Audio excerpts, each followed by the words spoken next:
Hello guys, welcome to my YouTube channel. 70% लोग ऐसे हैं जो मेरा वीडियो तो देखते हैं पर चैनल को सब्सक्राइब नहीं करते हैं। वन लोगों से कृपया निवेदन है कि चैनल को सब्सक्राइब, लाइक, कमेंट करना ना भूले।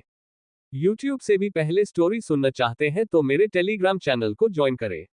अगर आपको कोई भी स्टोरी पसंद है तो मेरे इंस्टाग्राम आईडी पर कमेंट्स करें।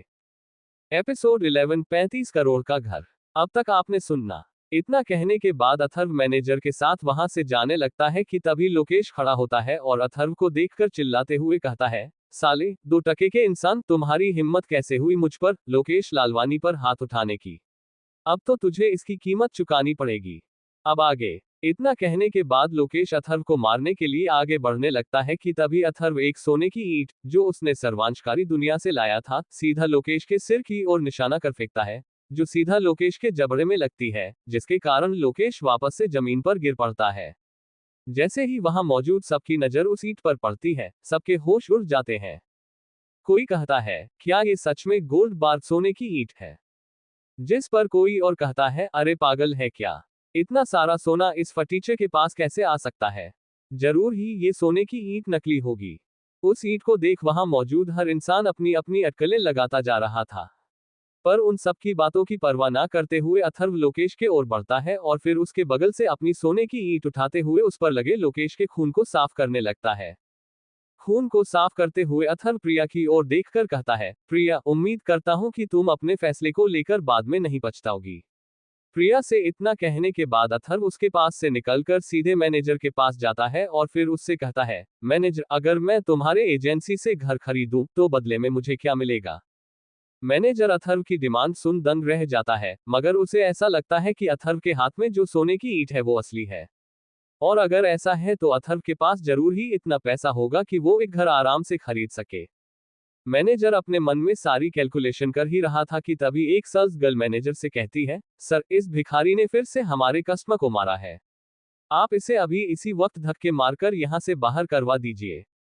पर उस सेल्स गर्ल की बात को इग्नोर करते हुए मैनेजर कहता है, सर, आप जो चाहें वो मांग सकते हैं। मैनेजर धृष्टता के साथ कहता है। ये सुनकर अथर्व उस सेल्स गर्ल, जिसने उसकी बेइज्जती की थी, उसकी ओर इशारा करते हुए कहता है, अगर तुम चाहते हो कि मैं तुम्हारे एजेंसी का सबसे महंगा घर खरीदूं, तो बदले में तुम्हें अभी इसी वक्त इस लड़की को यहां से धक्के मारकर बाहर निकालना होगा। क्या तुम्हें यह मंजूर है? अथर्व की बात पर मैनेजर बिना एक भी पल सोचे कहता है, मुझे मंजूर है। इतना कहने के बाद मैनेजर उस सेल्स गर्ल की ओर देखता है और फिर उससे कहता है, अपना बोरिया बिस्तर समेट लो। मैनेजर की बात सुनते ही उस सेल्स गर्ल के तो जैसे होश ही उड़ जाते हैं। पर फिर वह मैनेजर से गुहार लगाने लगती है, लेकिन मैनेजर उसकी एक न सुनते हुए अथर्व को लेकर वीआईपी सेक्शन की ओर बढ़ जाता है। वीआईपी एरिया में जाकर अथर्व आधा घंटा घरों के मॉडल्स देखता है और फिर वह पूरे एजेंसी का सबसे महंगा घर, जो 35 करोड़ का था, उसे खरीद लेता है। अगले दिन अगली सुबह अथर्व अपने नए घर में उठता है। वह शॉवर के नीचे खड़ा होकर कल की घटनाओं को याद करता है। यादें उसे दर्द देती हैं, पर वह खुद को संभालता है। वहीं दूसरी तरफ दिल्ली यूनिवर्सिटी में हर्ष और पंकज साथ में जा रहे थे। वो दोनों कोई और नहीं बल्कि अथर्व के सबसे खास दोस्त थे। तभी पंकज कहता है, अथर्व की जिंदगी में इतनी बड़ी घटना होने के बाद भी उसने हमें कुछ नहीं बताया। हर्ष कहता है, यार पंकज, तू कुछ भी बोल, मगर प्रिया ने जो कुछ भी किया उससे मैं बहुत खुश हूं। क्योंकि कम से कम वो लड़की अथर्व को रोज तो लूट नहीं पाएगी, और इसी बहाने अथर्व को भी एक नई सीख मिल गई होगी। पंकज कहता है, पर फिर भी कम से कम उसे हमें एक बार बताना तो चाहिए था। खैर, क्या उसने कॉल उठाया? नहीं, उसने कॉल नहीं उठाया। हर्ष निराश होते हुए कहता है, मैं एक बार देख लेता हूं, शायद वो अभी तक हॉस्टल आ गया होगा। इतना कहने के बाद पंकज जैसे ही अथर्व को फोन मिलाने के लिए अपना फोन बाहर निकालता है, तो उसे एक मैसेज दिखाई देता है जो कि उसके बैंक अकाउंट का था।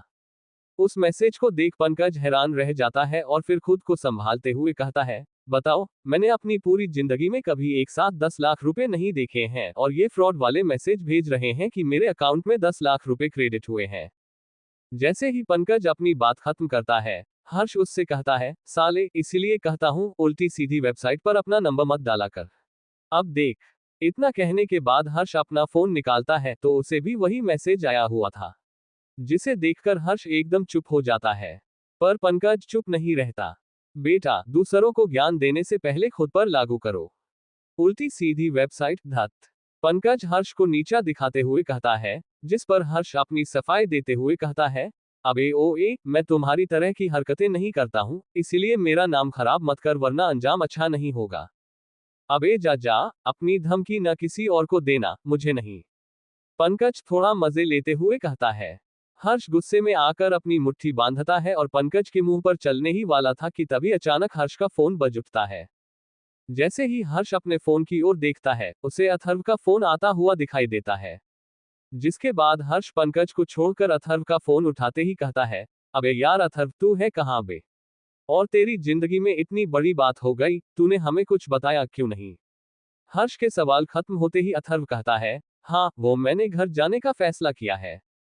अथर्व की बात सुनते ही हर्ष कहता है, हाँ, घर वापस जाओ और कुछ दिन के लिए छुप जाओ।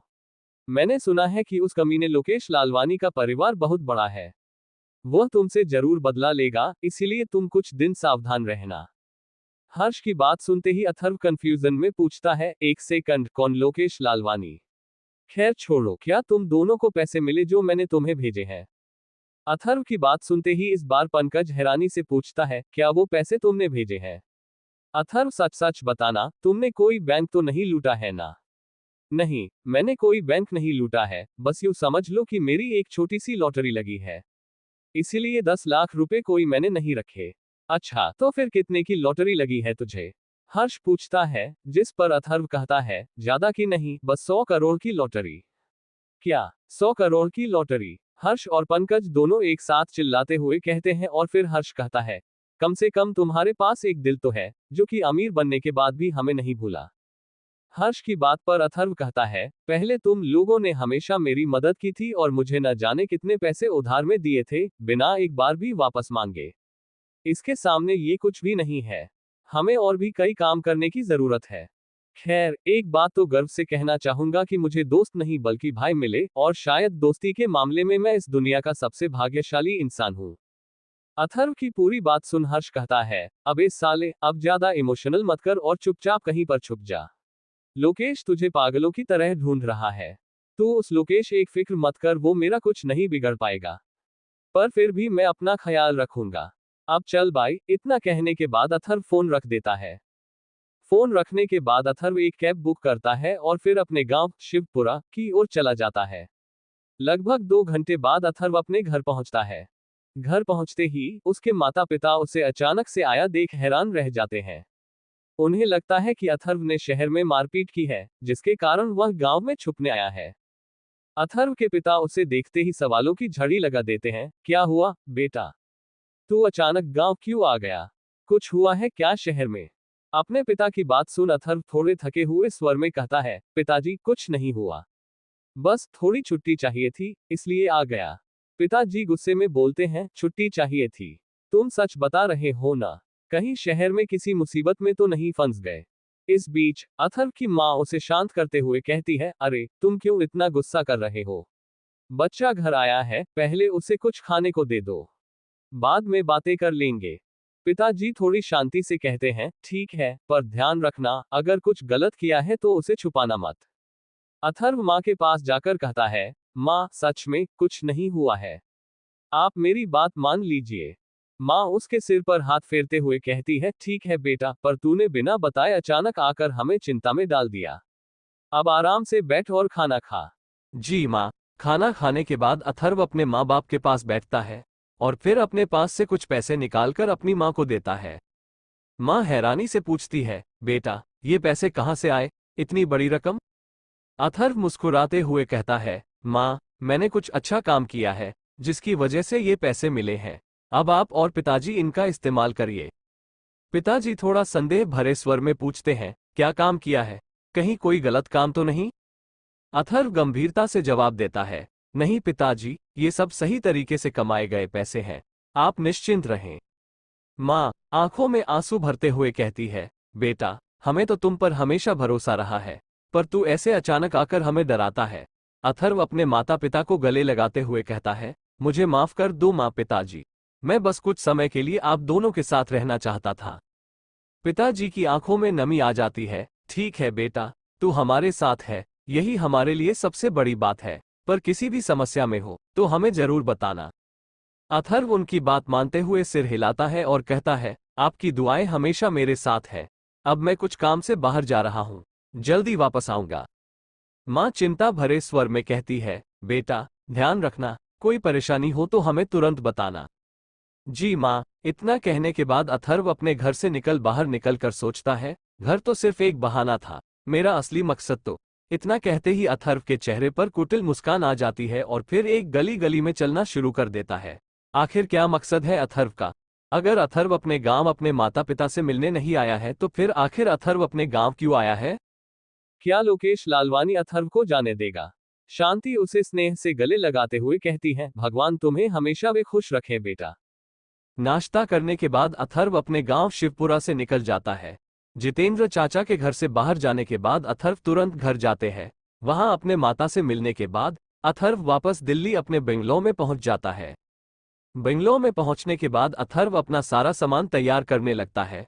अपने सारे सामान को एक सूटकेस में रखने के बाद अथर्व सोचता है, एयर राइफल के अलावा एक नया खंजर, छुरी और एक डेटोनेटर भी ले लिया हूं, जिसका उपयोग अतीत में पहाड़ों पर बमबारी करने के लिए किया जाता था। वास्तव में एक दिन सर्वनाशकारी दुनिया में 7 दिन के बराबर है। उम्मीद करता हूं कि यशवी अभी तक टाइगर ग्रुप के पकड़ में नहीं आई होगी। एपिसोड 12 बंदूक का इंतजाम। अब तक आपने सुनना। अथर्व उनकी बात मानते हुए सिर हिलाता है और कहता है, आपकी दुआएं हमेशा मेरे साथ हैं। अब मैं कुछ काम से बाहर जा रहा हूं, जल्दी वापस आऊंगा। माँ चिंता भरे स्वर में कहती है, बेटा ध्यान रखना, कोई परेशानी हो तो हमें तुरंत बताना। जी माँ। इतना कहने के बाद अथर्व अपने घर से बाहर निकल कर सोचता है, घर तो सिर्फ एक बहाना था, मेरा असली मकसद तो। इतना कहते ही अथर्व के चेहरे पर कुटिल मुस्कान आ जाती है और फिर एक गली गली में चलना शुरू कर देता है। थोड़े देर बाद अथर्व एक घर के बाहर पहुंच जाता है और फिर उसका डोरबेल बजाने लगता है। डोरबेल की बजते ही अंदर से एक आदमी की आवाज सुनाई देती है, आ रहा हूं। उसके बाद जैसे ही दरवाजा खुलता तो अथर्व को 35 से 40 का आदमी सामने खड़ा दिखाई देता है। अरे अथर्व, तुम अचानक यहाँ कैसे? दरअसल मैंने आपके लिए एक वाइन खरीदी है, जो कि आपकी मनपसंद है। अब गांव आ ही रहा था तो सोचा आपके लिए एक लेता चलूं। वाइन का नाम सुनते ही अथर्व का अंकल एकदम खुश होते होते हुए अथर्व से कहता है, अरे तू दरवाजे पर क्यों खड़े हो, अंदर आओ ना। जी। इतना कहने के बाद अथर्व घर के अंदर चला जाता है। वही अथर्व के घर के अंदर आते ही उसका अंकल चिल्लाते हुए अपनी पत्नी को आवाज लगाने लगता है, अरे भाग्यवान, सुनती हो? अथर्व आया है, उसके लिए पानी और नाश्ता लाना। जी। अंदर कमरे से एक आवाज आती है। उसके बाद अथर्व और उसका अंकल दोनों एक टेबल के पास बैठ जाते हैं। अथर्व के बैठते ही उसका अंकल कहता है, तो बताओ अथर्व, भला तुम्हें मुझसे क्या काम पड़ गया? मतलब अंकल, बेटा मैं तुम्हें तुमसे बेहतर जानता हूँ, तुम बिना किसी काम के अपनी पढ़ाई छोड़ अपने घर नहीं आओ। और तुम मेरे घर आओगे? हो ही नहीं सकता। तो अब बताओ, क्या मदद कर सकता हूँ मैं तुम्हारी? अथर्व पहले तो शर्मिंदा हुआ, मगर अचानक से चेहरे पर मुस्कान फैल जाती है और वह अपने अंकल जितेंद्र से कहता है, अंकल मैंने सुना है कि आप अपने जवानी में जंगलों में शिकार किया करते थे, जिसके कारण आपके पास एयर राइफल और गोलियां होंगी ना? जितेंद्र थोड़ी चिंता भरे स्वर में कहते हैं, एयर राइफल? अब भला तुम्हें एयर राइफल की आवश्यकता क्यों है? एक मिनट, तुम कुछ गैरकानूनी तो नहीं करने जा रहे हो ना? अगर हाँ तो मैं पहले ही बोल दे रहा हूं, कुछ भी मूर्खतापूर्ण हरकत मत करना। अथर्व जल्दी से जवाब देता है, अंकल गलत मत समझिए, मैं जल्द ही यूनिवर्सिटी से ग्रेजुएट होने वाला हूं। मेरे कुछ दोस्त और मैं बस शूटिंग का अभ्यास करना चाहते हैं। हमने एक सुनसान इलाका भी खोज लिया है जहां पर बहुत सारे छोटे छोटे जानवर हैं जो शूटिंग प्रैक्टिस के लिए बेस्ट हैं। जितेंद्र कुछ सोचते हुए कहते हैं, हम ये तो ठीक है, पर तुम कुछ भी गलत काम मत करना। अथर्व गंभीरता से कहता है, नहीं अंकल, आप चिंता मत करें, मैं कोई गलत काम नहीं करूंगा, बस हमें कुछ अभ्यास की जरूरत है। जितेंद्र अंततः मान जाते हैं, ठीक है, तुम मेरी एयर राइफल और गोलियां ले सकते हो, लेकिन याद रखना, इसका गलत इस्तेमाल मत करना। जितेंद्र ने अलमारी से एयर राइफल और गोलियां निकालकर अथर्व को देते हुए कहा, ये लो, और इसके साथ ये एनेस्थीसिया की बोतल भी। इसका इस्तेमाल ज्यादा मत करना। अथर्व ने आश्वासन दिया, धन्यवाद अंकल, मैं इसका सही उपयोग करूंगा। अथर्व घर से निकलने ही वाला था कि तभी जितेंद्र की पत्नी शांति वहां आ जाती है। वह अथर्व को देख मुस्कुराते हुए कहती है, अरे बेटा, बिना नाश्ता किए जा रहे हो? चलो पहले कुछ खा लो फिर जाना। अथर्व मुस्कुराते हुए कहता है, जी चाची, आपका प्यार भरा नाश्ता खाए बिना तो मैं कहीं नहीं जा सकता। शांति उसे रसोई में ले जाती है और कहती है, बैठो बेटा, मैं अभी तुम्हारे लिए नाश्ता लाती हूँ। अथर्व बैठकर इंतजार करता है और थोड़ी देर बाद शांति स्वादिष्ट नाश्ता लेकर आती है। लो, खाओ और अच्छे से खाकर ही जाना। अथर्व नाश्ता करते हुए कहता है, चाची, आपका नाश्ता हमेशा से सबसे अच्छा होता है। शांति हंसते हुए कहती है, तुम्हें जो चाहिए वो तो मिलता रहेगा, पर खुद का ख्याल रखना। और कोई भी परेशानी हो तो हमें बताना। अथर्व नाश्ता खत्म करता है और शांति के पैर छूकर आशीर्वाद लेता है, धन्यवाद चाची। मैं आपका आशीर्वाद हमेशा याद रखूंगा। शांति उसे स्नेह से गले लगाते हुए कहती है, भगवान तुम्हें हमेशा वे खुश रखे बेटा। नाश्ता करने के बाद अथर्व अपने गांव शिवपुरा से निकल जाता है। जितेंद्र चाचा के घर से बाहर जाने के बाद अथर्व तुरंत घर जाते हैं। वहां अपने माता से मिलने के बाद अथर्व वापस दिल्ली अपने बंगलो में पहुंच जाता है। बंगलो में पहुंचने के बाद अथर्व अपना सारा सामान तैयार करने लगता है। अपने सारे सामान को एक सूटकेस में रखने के बाद अथर्व सोचता है, एयर राइफल के अलावा एक नया खंजर, छुरी और एक डेटोनेटर भी ले लिया हूं जिसका उपयोग अतीत में पहाड़ों पर बमबारी करने के लिए किया जाता था। वास्तव में एक दिन सर्वनाशकारी दुनिया में 7 दिन के बराबर है। उम्मीद करता हूं कि यशवी अभी तक टाइगर ग्रुप के पकड़ में नहीं आई होगी। अथर्व अपने ख्यालों में खोया ही हुआ था कि तभी अचानक उसका फोन पर काउंटडाउन शुरू होने लगता है, जिसे देखकर अथर्व तुरंत अपने सारे सामान को पकड़ लेता है। Let's go to other world. दूसरी दुनिया में जाने के लिए तैयार हो जाए। अथर्व पूरी तरह से तैयार हो चुका था कि तभी सिस्टम की तरफ से उसके पास एक मैसेज आता है। Warning, warning. आखिर अब क्या हुआ है सिस्टम के साथ? आखिर ये किस चीज की वार्निंग है? कहीं सिस्टम के साथ कुछ गलत तो नहीं हो गया? एपिसोड 13, यशवी हुई गायब। अब तक आपने अपने सुनना। अथर्व अपने ख्यालों में खोया ही हुआ था कि तभी अचानक उसका फोन पर काउंटडाउन शुरू होने लगता है, जिसे देखकर अथर्व तुरंत अपने सारे सामान को पकड़ लेता है। Let's go to other world. दूसरी दुनिया में जाने के लिए तैयार हो जाए। अथर्व पूरी तरह से तैयार हो चुका था कि तभी सिस्टम की तरफ से उसके पास एक मैसेज आता है। उद्धरण चिन्ह, वार्निंग, वार्निंग। अबे अब इसे क्या हुआ? अथर्व सोचता है कि तभी उसके पास यस्तेम की तरफ से मैसेज आता है। होस्ट, आप जिस गंतव्य पर यात्रा करने वाले हैं, वहां 10 मीटर के दायरे में मनुष्यों की मौजूदगी हो सकती है। क्या आप अभी भी वहां यात्रा करना चाहते हैं? हाँ, जगह बदले में कोई जरूरत नहीं, मुझे वहीं पर भेज दो। ऑक host, process of transportation is starting. जैसे ही अथर्व के पास ये मैसेज आता है, अचानक से अथर्व के चारों ओर एक तेज रोशनी चमकती है जिसके कारण अथर्व अपने आंखें बंद कर लेता है, और अगले पल जैसे ही अथर्व अपनी आंखें खोलता है तो वो दूसरी दुनिया में पहुंच जाता है। इस बार मुझे अधिक मूल्यवान वस्तुएं और सोने की ईंटें साथ लेकर दूसरी दुनिया में जाना है। अपने मन में यह फैसला करने के बाद अथर्व उस घर की चल पड़ता है जिसमें कि उसने यशवी को छोड़ा था। जैसे ही अथर्व उस घर के अंदर गया जहां उसने यशवी को छोड़ा था, वह चारों ओर देखता रहा। घर का हर कोना खामोशी में डूबा हुआ था। यशवी कहीं पर भी नहीं दिख रही थी। उसकी अनुपस्थिति ने अथर्व के मन में चिंता और भय को जन्म दिया।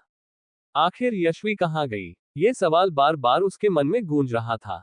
क्या उसे कुछ हो गया? और अगर हुआ, तो ये सब उसकी ही वजह से हुआ। तभी अचानक उसके मन में टाइगर ग्रुप का ख्याल आ जाता है जिसके आते ही गुस्सा और भी बढ़ गया। अथर्व को धीरे धीरे यकीन होने लगा था कि यशवी के साथ कुछ न कुछ बुरा हुआ है और इसके पीछे जरूर टाइगर ग्रुप का ही हाथ है। अब उसे खुद पर भी गुस्सा आ रहा था क्योंकि उसी की वजह से यशवी ने टाइगर ग्रुप से दुश्मनी मोल ली थी। अथर्व के मन में गुस्सा, दर्द और गिल्ट की भावना उमड़ने लगी। उसे समझ नहीं आ रहा था कि वह क्या करे। तभी अचानक उसे घर के दरवाजे के खुलने की आवाज सुनाई दी। वह तुरंत दरवाजे की ओर मुड़ा और देखा कि यशवी जख्मी हालत में खड़ी है। उसके कपड़े फटे हुए थे और शरीर पर घावों के निशान थे। यशवी को इस हालत में देख अथर्व के दिल में दर्द की लहर दौड़ गई। तभी यशवी दौड़कर आए और अथर्व को अपने गले से लगा लिया। उसके आंसू अथर्व की शर्ट को भिगो रहे थे। तुम इतने दिन बाद क्यों आए, अथर्व? मुझे लगा था कि तुम मुझे भूल गए हो, यशवी ने रोते हुए कहा।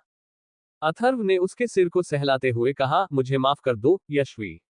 मैं तुम्हें इस हाल में नहीं देखना चाहता था। ये सब मेरी ही वजह से हुआ है। यशवी ने अपने आंसू पोंछते हुए कहा, नहीं, अथर्व, तुम ऐसा मत सोचो। मैं आज जिस हालत में हूं, वो सब मेरी ही गलती के कारण हुआ है। सच कहूं तो मैं तुम्हारे बारे में चिंतित थी, इसलिए जब मैंने तुम्हारे बारे में खबर सुनी तो मैं इसकी जांच करने के लिए बाहर गई थी, लेकिन ये सिर्फ एक ट्रैप निकला। और लगभग मैं इन जालों में कई बार पकड़ी गई। यशवी की बात सुन अथर्व सोचता है, वह नहीं जानती थी कि मुझसे कैसे संपर्क किया जाए। जब उसने मेरे बारे में खबरें सुनती तो वह मुझे ढूंढने के लिए अपनी जान जोखिम में डाल देती थी। उसके बाद अथर्व यशवी को पकड़ गुस्से में कहता है, मैं उन्हें छोड़ूंगा नहीं यशवी। मैं तुमसे वादा करता हूं, जिन्होंने तुम्हें चोट पहुंचाई है उन्हें मैं कुत्ते की मौत मारूंगा। मैं टाइगर ग्रुप का अस्तित्व ही दुनिया से खत्म कर दूंगा। यशवी ने उसके हाथ को थामते हुए कहा, अथर्व, बदला लेने का कोई फायदा नहीं है। हमें समझदारी से काम लेना होगा। मुझे तुम पर विश्वास है। अथर्व के दिल में यशवी की बातें गूंजने लगी। उसे एहसास हुआ कि उसे केवल गुस्से में नहीं बल्कि समझदारी से काम लेना होगा। उसने यशवी के हाथ को और जोर से थाम लिया और कहा, मैं तुम्हारे साथ हूं यशवी। हम मिलकर टाइगर ग्रुप को खत्म करेंगे। पर उससे पहले तुम्हारे घावों का इलाज करना होगा। उसके बाद हम मिलकर टाइगर ग्रुप का इलाज करेंगे। यशवी ने हाँ में सिर हिलाया और अथर्व ने उसे एक सुरक्षित जगह पर ले जाकर उसके घावों का इलाज करना शुरू किया। दोनों के दिलों में दर्द, गुस्सा और गिल्ट की भावना थी, लेकिन एक दूसरे के साथ होने का विश्वास भी था। यशवी की मलहम पट्टी करने के बाद अथर्व के मन में एक सवाल आता है और फिर वो यशवी से पूछता है, यशवी, तुमने कुछ खाया है या नहीं? अथर्व के अचानक आए सवाल से यशवी पहले तो हैरान रह जाती है, लेकिन फिर वो अपना सिर ना में हिला देती है। यशवी का जवाब सुनते ही अथर्व तुरंत अपना बैग खोलता है और उसमें से एक पैक्ड फूड का पैकेट निकल उसे यशवी को दे देता है, जिसे लेकर यशवी तुरंत उसे खाना शुरू कर देती है। थोड़े देर तक खाते रहने के बाद यशवी का ध्यान अथर्व पर जाता है, जो कि अपने चेहरे पर मुस्कान लिए उसे ही देखे जा रहा था। तभी यशवी अथर्व से पूछती है, अथर्व भाई, आप कहाँ क्यों नहीं कर रहे? मुझे अभी भी भूख नहीं है, मुझे तो बस तुम्हें अधिक खाते हुए देखना अच्छा लगता है क्योंकि मुझे पता है कि तुम भूखी हो। अथर्व अपने चेहरे पर मुस्कान लिए कहता है, जिस पर यशवी कहती है, नहीं, तुम्हें भी कुछ खाना चाहिए। मैं खुद सब कुछ नहीं खा सकती, और ऊपर से ये सब तुम्हारे द्वारा ही लाया गया है ना। पर अथर्व उसकी बात को घुमाते हुए कहता है, अच्छा इसे छोड़ो, मैं तुम्हारे लिए कुछ लाया हूं। देखना चाहोगी? अथर्व ने यशवी की आंखों में उत्सुकता देखी और फिर अपने बैग से एक एयर राइफल निकाली। एयर राइफल को देखते ही यशवी का चेहरा खुशी से खिल उठा। वह बोली, वाह अथर्व, ये तो अद्भुत है। तुमने कैसे सोचा कि मुझे ये पसंद आएगी? अथर्व ने मुस्कुराते हुए कहा, मैं जानता था कि तुम्हें ये पसंद आएगी। और तुम्हारे लिए एक और गिफ्ट है। उसने बैग से एक नया फोन निकाला और यशवी को दे दिया, जिसमें कई गाने थे। फोन देखकर यशवी की आंखें नम हो गईं। वह भावुक होकर बोली, तुम्हें कैसे पता चला कि मुझे गाने सुनना पसंद है? मेरे माता पिता के जाने के बाद ये पहली बार है जब किसी ने मेरा इतना ख्याल किया है। अथर्व ने धीरे से कहा, मुझे लगा कि तुम्हें खुश रखना फिलहाल मेरे लिए सबसे महत्वपूर्ण है। यशवी ने फोन को पकड़ते हुए कहा, ये गिफ्ट मेरे लिए बहुत खास है अथर्व। तुमने जो किया है उसके लिए मैं शब्दों में धन्यवाद नहीं दे सकती। अथर्व ने उसे सांत्वना देते हुए कहा, तुम्हें धन्यवाद कहने की जरूरत नहीं है यशवी। तुम मेरी दोस्त हो और मैं हमेशा तुम्हारे साथ हूं। यशवी ने एक बार फिर से अथर्व को गले लगा लिया। उसकी आंखों से आंसू बह रहे थे, लेकिन यह आंसू खुशी के थे। तुम्हारे साथ होने से मुझे ऐसा लगता है कि मैं अकेली नहीं हूं, उसने कहा। अथर्व ने भी उसे गले लगाते हुए कहा, तुम कभी अकेली नहीं होगी यशवी। मैं हमेशा तुम्हारे साथ रहूंगा। जैसे ही यशवी ने उसे कसकर गले लगाया, अथर्व को अपनी छाती में एक सॉफ्ट सॉफ्ट कुछ महसूस होने लगा। उसे महसूस होते ही उसका चेहरा शर्म से लाल होने लगा। वह हल्के से हंसा और बोला, यशवी, मुझे लगता है कि अब हमें खाना भी चाहिए। यशवी ने हंसते हुए कहा, हाँ चलो खाते हैं। उसके बाद दोनों लोगों ने खाना खाने लगे और उसी वक्त इन 7 दिनों में जो कुछ भी हुआ यशवी सब कुछ एक एक करके अथर्व को बताने लगती है। यशवी से सारी जानकारी लेने के बाद अथर्व अपने कमरे में चला जाता है। कमरे में जाने के बाद अथर्व खुद से कहता है, जिन 7 दिनों तक मैं दूर था, उस दौरान इस शहर में भोजन की कमी के कारण टाइगर ग्रुप और ईगल ग्रुप के बीच में लड़ाई शुरू हो गया। लेकिन दोनों तरफ से कुछ ही लोग घायल हुए और फिर लड़ाई का अंत हो गया। पर उस लड़ाई के कारण कई लोगों ने इस शहर छोड़कर दूसरी शहरों की ओर चले गए। उनमें से कुछ ऐसे भी थे जिन्होंने सरकार द्वारा बनाए गए बंकरों तक पहुंचने का प्रयास करने का निर्णय लिया है। मेरे हिसाब से चारों ग्रुप को तबाह करने का यही सबसे अच्छा मौका है। अगली सुबह यशवी एक गाजर के छत पर चढ़कर सामने टिंगली बिलबोर्ड पर निशाना लगा रही थी, और वहीं दूसरी तरफ अथर्व अपने हाथ में दूरबीन पकड़े यशवी के निशानों को देख रहा था। यशवी, क्या ये सच है कि तुमने आज से पहले कभी बंदूक का इस्तेमाल नहीं किया है? क्योंकि यहाँ तो तुम सचमुच बहुत ही ज्यादा प्रतिभाशाली लग रही हो, अथर्व यशवी से कहता है। जिस पर यशवी एक और गोली छोड़ते हुए कहती है, अथर्व, मैंने तुमसे सच ही कहा था, मैंने आज से पहले कभी भी बंदूक नहीं चलाई है। पर दुर्भाग्य से इस राइफल की विनाशकारी शक्ति कम है और इस फायरिंग रेंज भी कम है। एक व्यक्ति को मारना जो कि 50 मीटर दूर हो तो बहुत मुश्किल होगी। यशवी की बात सुनकर अथर्व ने अपनी आंखों पर से दूरबीन हटाते हुए कहता है, हम किसी को नजदीक से स्नाइप कर सकते हैं। वैसे भी यह एयर राइफल बहुत ही धीमी आवाज पैदा करती है, जिसके कारण इसकी आवाज को पकड़ना लगभग नामुमकिन होगा। पर यशवी चिंता भरे भाव से पूछती है, वो तो ठीक है, मगर अथर्व, क्या सिर्फ हम दोनों मिलकर टाइगर ग्रुप और शार्क ग्रुप को नष्ट कर सकते हैं? अथर्व ने आत्मविश्वास से कहा, बेशक हम ऐसा कर सकते हैं, लेकिन हम उनके साथ आमने सामने नहीं जा सकते। इसीलिए हमें टाइगर ग्रुप और शार्क ग्रुप को एक दूसरे से लड़ने के लिए उकसाना होगा, और यह सब हमें आज रात ही करना होगा। यशवी ने आश्चर्य से पूछती है, वैसे अथर्व, तुम शार्क ग्रुप को टाइगर ग्रुप के साथ क्यों लड़ना चाहते हो? यशवी के अचानक इस सवाल के कारण अथर्व थोड़ा हैरान हो जाता है, लेकिन फिर खुद को संभालते हुए अथर्व कहता है, 2 कारणों से। पहला, टाइगर से अपना बदला लेने के लिए, और दूसरा सोना। सोना, हाँ, सोना। सोने की छड़ें बहुत भारी होते हैं, जिसके कारण कोई भी उन्हें यहाँ अपने पास नहीं रखना चाहता। इसीलिए इस बात की बहुत अधिक संभावना है कि इस शहर का सारा सोना उस बैंक में होगा, जो कि शार्क ग्रुप के पास है। यदि हम बैंक में प्रवेश करना चाहते हैं, तो हमें टाइगर ग्रुप को शार्क ग्रुप के साथ लड़ाना होगा। अगर उस लड़ाई में दोनों का नुकसान होता है तो ये हमारे लिए काफी बढ़िया होगा। मेरा मुख्य उद्देश्य सभी 4 समूहों को एक दूसरे से लड़ने देना है। इस तरह ये पता लगाना आसान हो जाएगा कि आखिर सोना कहाँ रखा है। अथर्व की पूरी बात शांति से सुनने के बाद यशवी पूछती है, पर अथर्व, हम उन्हें एक दूसरे से लड़ने पर मजबूर कैसे करेंगे? जिस पर अथर्व एक शातिर मुस्कान के साथ कहता है, तुम उसकी फिक्र मत करो, मैंने वो सारा इंतजाम कर लिया है। आखिर क्या सोचा है अथर्व ने? क्या अथर्व सच में चारों गैंग्स को आपस में लड़ने में सफल हो पाएगा? क्या होगा अगर उनमें से एक भी ग्रुप सही सलामत बच जाएगा तो? एपिसोड 14। अब तक आपने सुनना। मेरा मुख्य उद्देश्य सभी 4 समूहों को एक दूसरे से लड़ने देना है। इस तरह ये पता लगाना आसान हो जाएगा कि आखिर सोना कहाँ रखा है। अथर्व की पूरी बात शांति से सुनने के बाद यशवी पूछती है, पर अथर्व, हम उन्हें एक दूसरे से लड़ने पर मजबूर कैसे करेंगे? जिस पर अथर्व एक शातिर मुस्कान के साथ कहता है, तुम उसकी फिक्र मत करो, मैंने वो सारा इंतजाम कर लिया है। अब आगे अथर्व आगे कहता है, इस समय तक सिर्फ ईगल ग्रुप के पास ही बॉम्ब बनाने का तरीका है। मुझे केवल डेटोनेटर का उपयोग कर टाइगर ग्रुप के भंडार पर बमबारी करने की आवश्यकता है। खुद पर हमला होता देखने के बाद टाइगर ग्रुप ईगल ग्रुप से जरूर ही बदला लेगा। लेकिन अभी हमारे सामने एकमात्र समस्या यह है कि हम टाइगर ग्रुप के स्टोरेज पर बमबारी कैसे करें। वह एक महत्वपूर्ण स्थान है। वहां की रखवाली में निश्चित रूप से कई लोग लगे होंगे। टाइगर ग्रुप स्टोरेज में घुसना फिलहाल हमारी सबसे बड़ी परेशानी है। अथर्व परेशान हो ही रहा था कि तभी यशवी अपने चेहरे पर मुस्कान लाते गर्व से कहती है, तुम उसकी फिक्र मत करो। आमतौर पर वह टाइगर ग्रुप के सदस्य रात में लगभग 9 बजे और रात में सोने चले जाते हैं, क्योंकि बिजली नहीं है, जिसके कारण बहुत अंधेरा रहता है और वो सब उल्लू नहीं है। मैं टाइगर ग्रुप के बेस से काफी परिचित हूँ। उनके बेस में बहुत सारे प्रवेश द्वार हैं। वे हर प्रवेश द्वार की सुरक्षा नहीं कर सकते। मैं एक रास्ते को जानती हूँ जहां से हम सुरक्षित रूप से प्रवेश कर सकते हैं। यशवी की बात सुन अथर्व के चेहरे पर मुस्कान पसर जाती है। तुमने जो कहा अगर वो सच है तो ये हमारे काफी लिए फायदेमंद होगा। वो लोग हमें मारना चाहते हैं ना? अब उन्हें इसका परिणाम बताने का वक्त आ गया है। उद्धरण चिन्ह। रात का वक्त। अथर्व और यशवी दोनों छुपते छुपते टाइगर ग्रुप के बेस के करीब पहुंच जाते हैं। तभी यशवी एक खिड़की के पास जाती है और वहां पर लगे पेपर के पर्दे को हटा देती है। यशवी को ऐसा करता देख रुद्र खुद हैरान रह जाता है क्योंकि उसे बिल्कुल भी नहीं लगा था कि खिड़की पर लगा पेपर है। पर बिना एक भी आवाज लिए अथर्व यशवी के पीछे पीछे अंदर चला जाता है।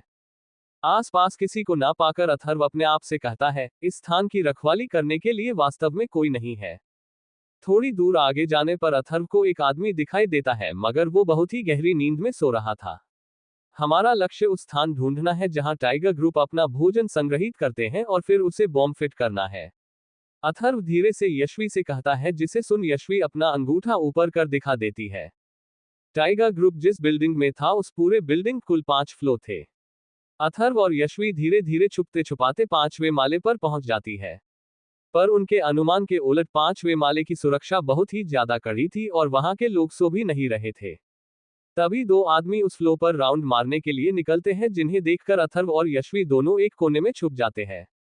तभी अथर्व को उन दोनों की आवाज सुनाई देती है।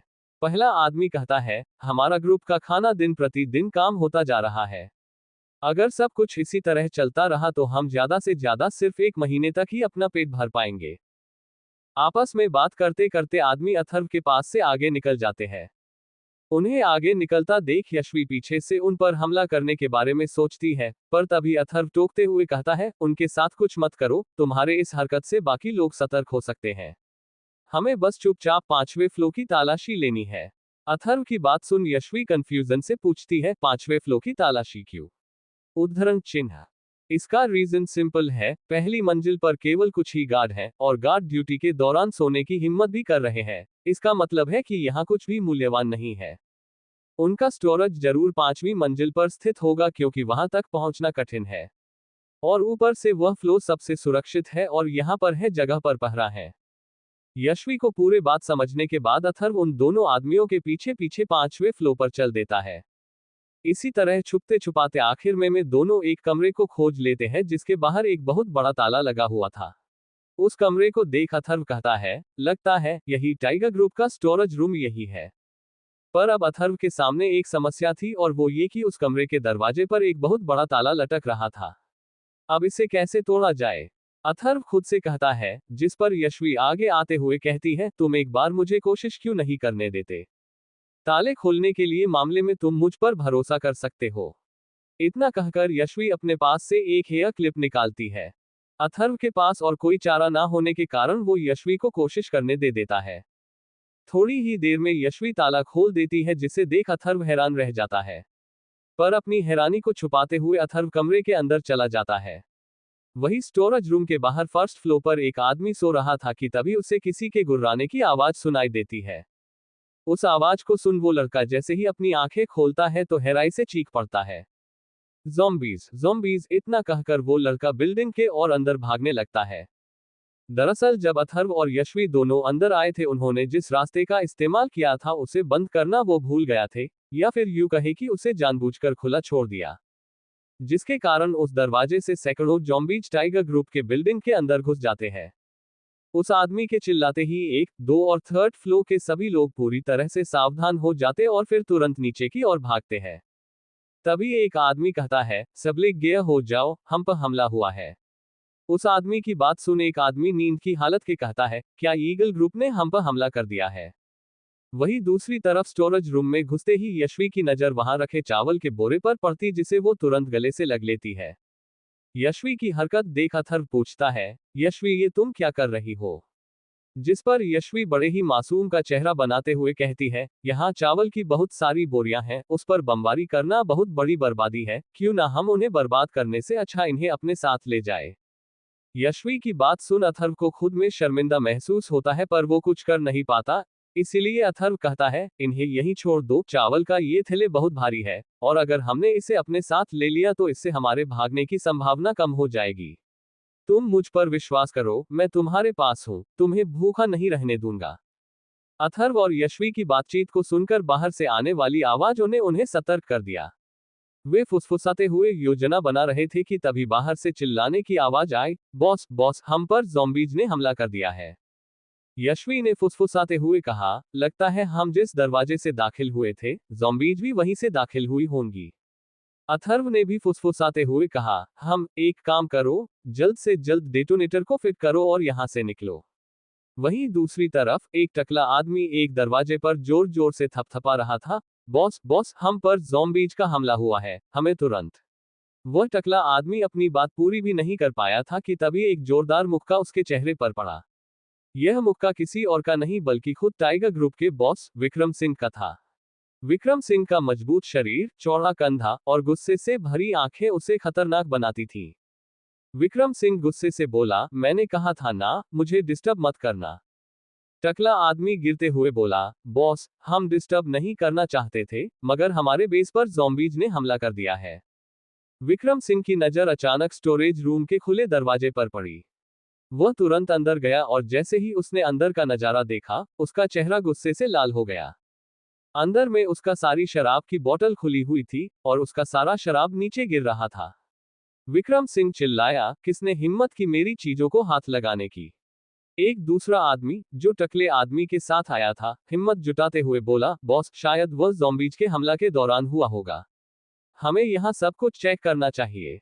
विक्रम सिंह ने उसकी तरफ देखा और आग बबूला होते हुए कहा, तुम्हें लगता है मैं बेवकूफ हूँ? ये किसी ज़ॉम्बीज का काम नहीं हो सकता। ये किसी इंसान की चाल है। कौन है वह जिसने हिम्मत की? टकला आदमी सहमते हुए बोला, बॉस, हमें सच में नहीं पता। हमने सिर्फ बाहर की स्थिति को संभालने की कोशिश की। विक्रम सिंह ने गुस्से से अपने हाथ से एक बक्सा उठाया और जमीन पर पटक दिया, तुम सब नालायक हो। अगर मुझे पता चला कि तुम में से किसी ने इसमें हाथ डाला है तो तुम सबकी खैर नहीं। उसका गुस्सा देख बाकी सबॉर्डिनेट्स डर के मारे पीछे हट गए। विक्रम सिंह ने आगे बढ़कर एक एक को घूरते हुए कहा, अब जाओ, उन ज़ॉम्बीज का सफाया करो। और याद रखना, अगर यह सामान वापस नहीं मिला, तो तुम सबकी जान खतरे में है। तभी अचानक विक्रम सिंह और उसके आदमी की कुछ जलने की बू आती है। इसे सुनकर वो दोनों जैसे ही एक दिशा में देखते हैं तो उन्हें वहां पर डेटोनेटर बॉम्ब दिखता है। विक्रम सिंह या उसके आदमियों में से कोई कुछ समझ पाता कि उससे पहले ही अचानक से पूरे स्टोरेज रूम में एक ब्लास्ट होता है और उस ब्लास्ट में स्टोरेज रूम में रखा सारा सामान जलकर राख हो जाता है। एपिसोड 15 सिस्टम की जानकारी। अब तक आपने सुनना। कुछ दूरी पर पहुंचकर उन्होंने गाड़ी रोक दी और एक दूसरे की ओर देखा। यशवी की आंखों में आंसू थे, लेकिन उनमें राहत और खुशी भी थी। हमने कर दिखाया, अथर्व, यशवी ने कहा। अथर्व ने गहरी सांस ली और मुस्कुराते हुए कहा, हाँ, हमने कर दिखाया। पर यह तो सिर्फ एक शुरुआत है। लेकिन हमें अब और भी अधिक सतर्क रहना होगा। टाइगर ग्रुप के लोग आसानी से हार मानने वाले नहीं हैं। अब आगे अथर्व और यशवी ने ज़ॉम्बीज की भीड़ से बचकर अपनी गाड़ी को सुरक्षित ठिकाने पर पहुंचा दिया। जैसे ही वे अपने घर पहुंचे, दोनों ने राहत की सांस लेते हुए सोफे पर गिर गए। अथर्व ने एक लंबी सांस भरते हुए कहा, शुक्र है, वक्त रहते हमने एक रास्ता खोल लिया और वहां से निकल गए। पर यशवी के मन में कुछ और ही चल रहा था। उसके पेट से बार बार आवाज आ रही थी और उसने अपना पेट पकड़ रखा था। उसकी भूख की वजह से वह असहज महसूस कर रही थी। अथर्व ने यशवी को पेट पकड़ते हुए देखा और तुरंत समझ गया कि उसे भूख लगी है। बिना कुछ कहे, वो उठकर रसोई की तरफ गया और बहुत सारे पैक्ड फूड लेकर आया। उसने वे सारे फूड यशवी के सामने रखते हुए कहा, जितना चाहे उतना खा सकती हो। यशवी ने अपनी भूख को और नहीं दबाया। उसने फूड पैकेट्स को तेजी से खोला और खाना शुरू कर दिया। उसके चेहरे पर खुशी और संतोष झलकने लगा। अथर्व उसे इस तरह खाते देख मुस्कुराया, लेकिन उसकी आंखों में चिंता भी थी। उसके बाद अथर्व अपने लिए कुछ ड्रिंक्स लेकर आ जाता है और उन्हें पीने लगता है। जिसे देखकर यशवी कहती है, तुम अभी बैर पी रहे हो, क्या मुझे भी कुछ पीने के लिए दे सकते हो? उद्धरण चिन्ह। यशवी की बात सुन अथर्व अपने बियर का कैन नीचे रख यशवी की ओर देखते हुए कहता है, छोटी लड़कियों को बियर नहीं पीनी चाहिए, मैं तुम्हारे लिए कई सोडस और जूस लाया हूं। पर लगता है यशवी को अथर्व की बात पसंद नहीं आती, इसीलिए वो अपने और इशारा करते हुए कही है, अब मैं कोई छोटी बच्ची नहीं रह गई हूं। उसकी बात सुन अथर्व यशवी के पूरे शरीर को देख अपने मन में सोचता है, सच कहूं तो इसके उम्र को छोड़ इसका बाकी सब कुछ उम्मीद से ज्यादा बड़ा जो गया है। अपने ख्यालों पर विराम लगाने के बाद अथर्व यशवी से कहता है, ठीक है, फिलहाल मैं अपने कमरे में वापस जा रहा हूं, मुझे शॉवर लेने का बड़ा मन कर रहा है। और हाँ, खाना खत्म करने के बाद तुम्हें भी आराम करना चाहिए। यशवी से इतना कहने के बाद अथर्व वापस अपने कमरे में चला जाता है। अथर्व अपने कमरे में प्रवेश कर कपड़े बदलने लगा। उसने खुद को शीशे में देखा और अपने शारीरिक और मानसिक स्थिति पर विचार किया। मन में उठते सवाल ने उसे मजबूर किया कि वह अपने स्टेट्स के बारे में सिस्टम से पूछता है। सिस्टम, मेरा स्टेट्स दिखाओ, उसने पूछा। सिस्टम ने उत्तर दिया। ताकत, स्ट्रेंथ 45, औसत से नीचे, औसत 50, तारांकन चपलता, एजिलिटी 52, औसत 50। सहन शक्ति, एंड्योरेंस 47, औसत से नीचे, औसत 50। मानसिक भावना, मेंटल फोर्टिट्यूड 42, औसत से नीचे, औसत 50। इन आंकड़ों को देखकर अथर्व चिंतित हो गया। सिस्टम, मैंने यूनिवर्सिटी में स्पोर्ट्स में अच्छा प्रदर्शन किया है, फिर मेरे स्टेट्स इतने कम क्यों हैं? उसने पूछा। तुम्हारे स्टेट्स इस सर्वांशकारी दुनिया के मुकाबले हैं, जो बहुत अधिक कठिन और चुनौतीपूर्ण है। सिस्टम ने समझाया। इस जानकारी से अथर्व थोड़ा परेशान हो गया, लेकिन उसने अपने स्टेट्स को बढ़ाने के उपायों के बारे में सोचना शुरू कर दिया। उसने फिर सिस्टम से पूछा, मेरे स्टेट्स कैसे बढ़ सकते हैं? आपके पास दो तरह के विकल्प हैं। पहला, अगर तुम सिस्टम को गोल्ड की मदद से अपग्रेड करोगे तो ये तुम्हें ताकतवर बना देगा। अथर्व ने सिस्टम के जवाब पर गहरी सोच में डूबते हुए कहा, मुझे लगता है कि सिस्टम सही है। मुझे और मजबूत होने की जरूरत है। ये दुनिया खतरों से भरी है, और ऊपर से मैंने तो उस साले लालवन से भी दुश्मनी मोल ले ली है।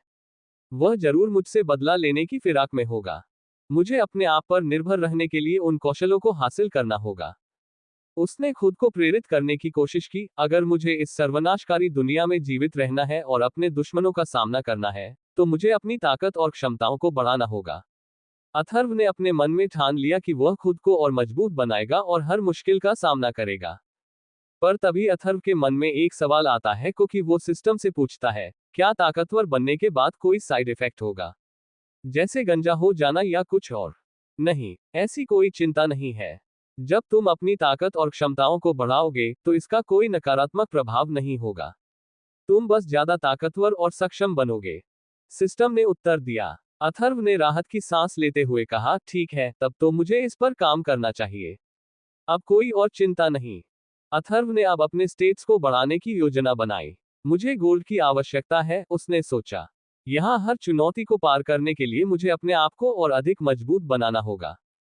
तभी सिस्टम एक और जानकारी अथर्व को देता है। होस्ट, दूसरे फीचर के दौरान आप लॉटरी फीचर को अनलॉक कर सकते हैं। आपको भोजन, हथियार, स्टेट्स में तेजी और विभिन्न प्रकार के कौशल प्राप्त करने का मौका मिलेगा। उद्धरण चिन्ह। इसी जानकारी के साथ अथर्व के सामने एक स्क्रीन खुल जाती है, जिसमें कि दो ऑप्शन थे। Item box, lottery system. System के इस फीचर को देख अथर्व सोचता है, सुविधाएं पीसी सिस्टम के समान है। क्या मुझे अपने स्टेट्स बढ़ाने का भी मौका मिल सकता है? हाँ, तुम्हें अपने आंकड़े बढ़ाने का मौका मिलेगा। हाँ, तुम्हें अपने आंकड़े बढ़ाने का मौका मिलेगा। सिस्टम ने जवाब दिया। अथर्व ने फिर पूछा, सिस्टम अपग्रेड करने और आइटम बॉक्स को अनलॉक करने के लिए मुझे कितना सोना चाहिए? आइटम बॉक्स को अनलॉक करने के लिए पहले अपग्रेड के लिए 1000 किलोग्राम सोने की आवश्यकता होती है। अनलॉक किया गया आइटम बॉक्स 50 क्यूबिक मीटर का बॉक्स है। आप जब चाहें तब आइटम स्टोर प्राप्त कर सकते हैं। आइटम बॉक्स को अनलॉक करने के लिए पहले अपग्रेड के लिए 1000 किलोग्राम सोने की आवश्यकता होती है। अनलॉक किया गया आइटम बॉक्स 50 क्यूबिक मीटर का बॉक्स है। आप जब चाहें तब आइटम स्टोर प्राप्त कर सकते हैं। सिस्टम के इस जानकारी को देखते ही अथर्व का मुंह बन जाता है। सिस्टम, क्या तुम बहुत ज्यादा कंजूस नहीं हो? निराश मत हो, अपग्रेड के लिए ये कीमत पूरी तरह से उचित है। उद्धरण चिन्ह। तारांकन लॉटरी सिस्टम को अनलॉक करने के बाद, यदि आप एक कौशल पुस्तक निकालते हैं, तो आप कौशल सीख सकते हैं और अपने जीवित रहने की संभावना बढ़ा सकते हैं। सिस्टम ने आगे बताया, तुम्हारे कौशल को उन्नत करने और ताकतवर बनने का एक और तरीका है, ज़ॉम्बीज को मारना। इससे तुम्हारे कौशल में सुधार होगा और तुम मजबूत बनोगे। अथर्व ने सिस्टम से पूछा, अगर मैं अपने आंकड़े और कौशल अपग्रेड करूं तो क्या ये वास्तविकता में भी वही रहेंगे और क्या मैं इन कौशलों का वास्तव में उपयोग कर पाऊंगा? सिस्टम ने उत्तर दिया, हाँ, सबसे महत्वपूर्ण बात यह है कि जो आंकड़े अपग्रेड किए गए हैं वे वास्तविकता में वही रहेंगे और तुम वास्तव में। एपिसोड 16, दिल की बेचैनी। अब तक आपने सुनना। अथर्व ने इसे समझते हुए कहा, तो इसका मतलब है कि मैं जितना मजबूत और कुशल यहां बनूंगा, उतना ही मजबूत और कुशल मैं वास्तविकता में भी होऊंगा। ये शानदार है। इसीलिए आप हम पर विश्वास करें, हम कंजूस नहीं हैं। उद्धरण चिन्ह। अच्छा अच्छा, ठीक है, अब ज्यादा बनो मत। सिस्टम से बातें करने बाद अथर्व ने शॉवर लिया और ताजगी महसूस की। उसने यशवी के बारे में सोचा, जो भूख से परेशान थी। उसे यशवी की भी चिंता थी, और उसे सुरक्षित और मजबूत रखना उसका कर्तव्य था। उसके बाद ताहर यशवी को देखने के बाद शर्टलेस होकर जैसे ही लिविंग रूम में जाता है तो वो वहां का नजारा देख पूरी तरह से हिल जाता है। अब आगे। उसके सामने यशवी सोफे पर अथर्व की सारी बियर की कैन पीकर लेटी हुई थी। इस नजारे को देखते ही अथर्व का चेहरा गुस्से से भर गया। उसने खुद से कहा, मैंने मना किया था इसे बियर पीने से, लेकिन इन लड़कियों को किसी की सुननी कहाँ है। वह यशवी को उठाने की कोशिश करता है, मगर यशवी इतनी गहरी नींद में जा चुकी थी कि उसे उठाना मुश्किल हो गया। अथर्व ने झुंझलाते हुए कहा, लो, अब तो यह महारानी यहीं पर सो गई। अब मैं क्या करूं? कुछ देर सोचने के बाद अथर्व के मन में एक ख्याल आया। उसने धीरे से यशवी को अपनी गोद में उठाया और उसे उसके कमरे में ले जाने लगा। यशवी का शरीर नर्म और सुडौल था। उसकी त्वचा का रंग गोरा और मखमली था। उसके बाल काले, लंबे और रेशमी थे, जो उसके चेहरे को और भी आकर्षक बना रहे थे। अथर्व ने यशवी को बिस्तर पर सुलाया और उसके चेहरे को ध्यान से देखा। यशवी का चेहरा मासूमियत से भरा हुआ था और उसकी आंखें बंद थीं। उसकी सुंदरता, उसकी शारीरिक आकर्षण और उसकी आत्मा की पवित्रता, सब कुछ अथर्व को मंत्रमुग्ध कर रहा था। अथर्व ने गहरी सांस लेते हुए सोचा, यशवी की शारीरिक सुंदरता प्रिया से कहीं ज्यादा है। प्रिया की तुलना में यशवी का शरीर और भी सुंदर और आकर्षक है। प्रिया, उसकी पूर्व प्रेमिका, जिसकी खूबसूरती के चर्चे उसने हमेशा सुने थे, अब उसे फीकी लगने लगी थी। प्रिया भी बहुत सुंदर थी, लेकिन यशवी की प्राकृतिक सुंदरता और उसकी आत्मा की शुद्धता ने उसे और भी खास बना दिया था। अथर्व ने धीरे से यशवी के बालों को सहलाया और सोचा, यशवी सिर्फ सुंदर नहीं है, बल्कि वो बहुत ही विश्वसनीय और भरोसेमंद भी है। प्रिया के साथ मैंने कभी उस सच्चे रिश्ते की अनुभूति नहीं की जो यशवी के साथ महसूस होती है। यशवी की मासूमियत, उसकी हंसी, उसकी बातों में छुपी सच्चाई, सब कुछ अथर्व को उसकी ओर खींच रहा था। उसने देखा कि कैसे यशवी हर मुश्किल घड़ी में उसके साथ खड़ी रही है। अथर्व के मन में यशवी को लेकर बहुत कुछ चल रहा था, पर तभी अथर्व अपने आप को रोकने के लिए एक जोर की चोटी काटता है। आउच! तू क्या सोच रहा है अथर्व? पागल है क्या? खुद से इतना कहने के बाद अथर्व कमरे से निकल दरवाजा लगा देता है। वहीं अथर्व के जाते ही यशवी अपनी आंखें खोल बिस्तर पर बैठ जाती है। उसके चेहरे पर एक उदासी थी। अथर्व इस तरह कमरे से बाहर क्यों चला गया? क्या मैं इतनी सुंदर नहीं हूं जो कि उसे लुभा सके? मैं भी ना जाने क्या क्या सोच रही हूं। खुद से इतना सब कहने के बाद यशवी एक तकिया उठाती है, उससे अपना मुंह दबाकर जोर जोर से चिल्लाने लगती है। अगली सुबह अथर्व और यशवी कहीं जाने के लिए तैयार होने लगते हैं, पर यशवी को तैयार होने में बहुत ज्यादा देरी हो रही थी कि तभी अथर्व कहता है, यशवी, तुम शादी में नहीं जा रही जो को इतना सज धज रही हो, चलो जल्दी। हाँ, आ रही हूँ बाबा। यशवी की बात सुन अथर्व को इस लगने लगता है जैसे कि यशवी और वो दिनों शादीशुदा कपल हो। अरे ओ अथर्व, तू भाई ना पता नहीं क्या क्या सोचता रहता है। खुद से इतना कहने के बाद अथर्व यशवी का इंतजार करने लगता है। थोड़े देर बाद अथर्व और यशवी अपने अपने हथियार लिए घर के बाहर घूम रहे थे। उन्हें देखकर लग रहा था जैसे कि वो किसी शिकार पर निकले हैं। लगभग कुछ दूर जाने के बाद यशवी एक जगह पर अचानक अथर्व के सामने आकर उसके रोकते हुए कहता है, वेट। यशवी की इस हरकत से अथर्व हैरान रह जाता है। तुम्हें कुछ मिला है क्या यशवी? अथर्व पूछता है, जिस पर यशवी आसपास सूंघती है और फिर अचानक एक्साइटेड होते हुए कहती है, लगता है आसपास कहीं पर मीट बन रहा है। यशवी की बात सुनते ही अथर्व भी एक लंबी सांस अंदर खींचने के बाद कहता है, तुमने बिल्कुल सही कहा, आसपास मीट तो बन रहा है और उसकी खुशबू भी काफी अच्छी है। पर अथर्व इससे आगे और कुछ भी कह पाता कि उससे पहले ही यशवी वहां से आगे भागते हुए कहती है, मैं उन पैकेट वाले खाने से तंग आ गई हूं, अब मुझे कुछ और ट्राई करना है। वही यशवी को बिना ज्यादा सोचे समझे जाता देख अथर्व उसे रोकने की कोशिश करते हुए कहता है, यशवी, आराम से, हो सकता है कि आगे कोई जाल हो। पर लड़कियां क्या आज तक किसी की सुनी है जो आज यशवी अथर्व की सुन लेती? वो बिना अथर्व के बातों पर ध्यान आगे बढ़ जाती है। वहीं दूसरी तरफ एक बड़े से अपार्टमेंट के बाहर बहुत से लोग जमा थे। तभी उनका लीडर, जिसने की एक मोटी सोने की चैन साथ ही उसके हरे बाल थे, वो कहता है, मीट की खुशबू इधर से आ रही है। तुम दोनों के पास बंदूकें हैं, छिप जाओ और मेरे निर्देशों का इंतजार करो। अपने बॉस की बात सुनते ही दो आदमी अपना सिर हाँ में हिला देते हैं। उसके बाद उनका लीडर आगे कहता है, अगर हम आज सफल हो जाते हैं तो न केवल हमें मांस खाने को मिलेगा, बल्कि मुझे एक लड़की के साथ ऐश करने को भी मिलेगा, और फिर उसके बाद तुम सब भी इसका मजा उठा सकते हो। जहां इधर वो हरे बालों वाला आदमी अपने आदमियों को निर्देश दे रहा था, वो वही जिस अपार्टमेंट से मीट की खुशबू आ रही थी, उसी के ऊपर अथर्व और यशवी छुपकर पूरा नजारा देख रहे थे। तभी अथर्व यशवी से पूछता है, यशवी, वो हरे बालों वाला लड़का थोड़ा परिचित जैसे क्यों दिख रहा है? क्या वो टाइगर ग्रुप से है? एक हद तक तुम सही भी हो और नहीं भी।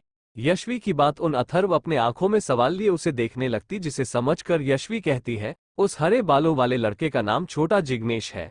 वो मूल रूप से टाइगर्स समूह में एक छोटा नेता था, लेकिन जब उसे एहसास हुआ कि टाइगर्स का समूह कमजोर हो रहा है, तो उसने वह टाइगर्स को धोखा देकर शार्क ग्रुप में शामिल हो गया ताकि उसे खाने में कभी कोई दिक्कत न आ पाए।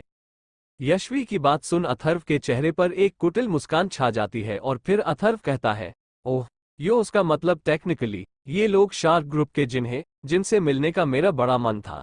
पर तभी अथर्व देखता है कि नीचे खंडा गारे बालों वाला आदमी हाथ में एक लोहे की रोड पकड़े एक अपार्टमेंट की ओर बढ़े जा रहा था कि ताही उस अपार्टमेंट से एक लड़की की गुस्से और धमकी से भरी आवाज आती है, अगर तुम सब मरना नहीं चाहते तो जहां हो वहीं रुक जाओ, वरना मैं गोली चलाने में जरा भी संकोच नहीं करूंगी।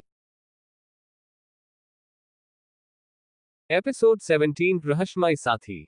अब तक आपने सुनना। यशवी की बात सुन अथर्व के चेहरे पर एक कुटिल मुस्कान छा जाती है और फिर अथर्व कहता है, ओह, यो उसका मतलब टेक्निकली ये लोग शार्क ग्रुप के जिनसे मिलने का मेरा बड़ा मन था।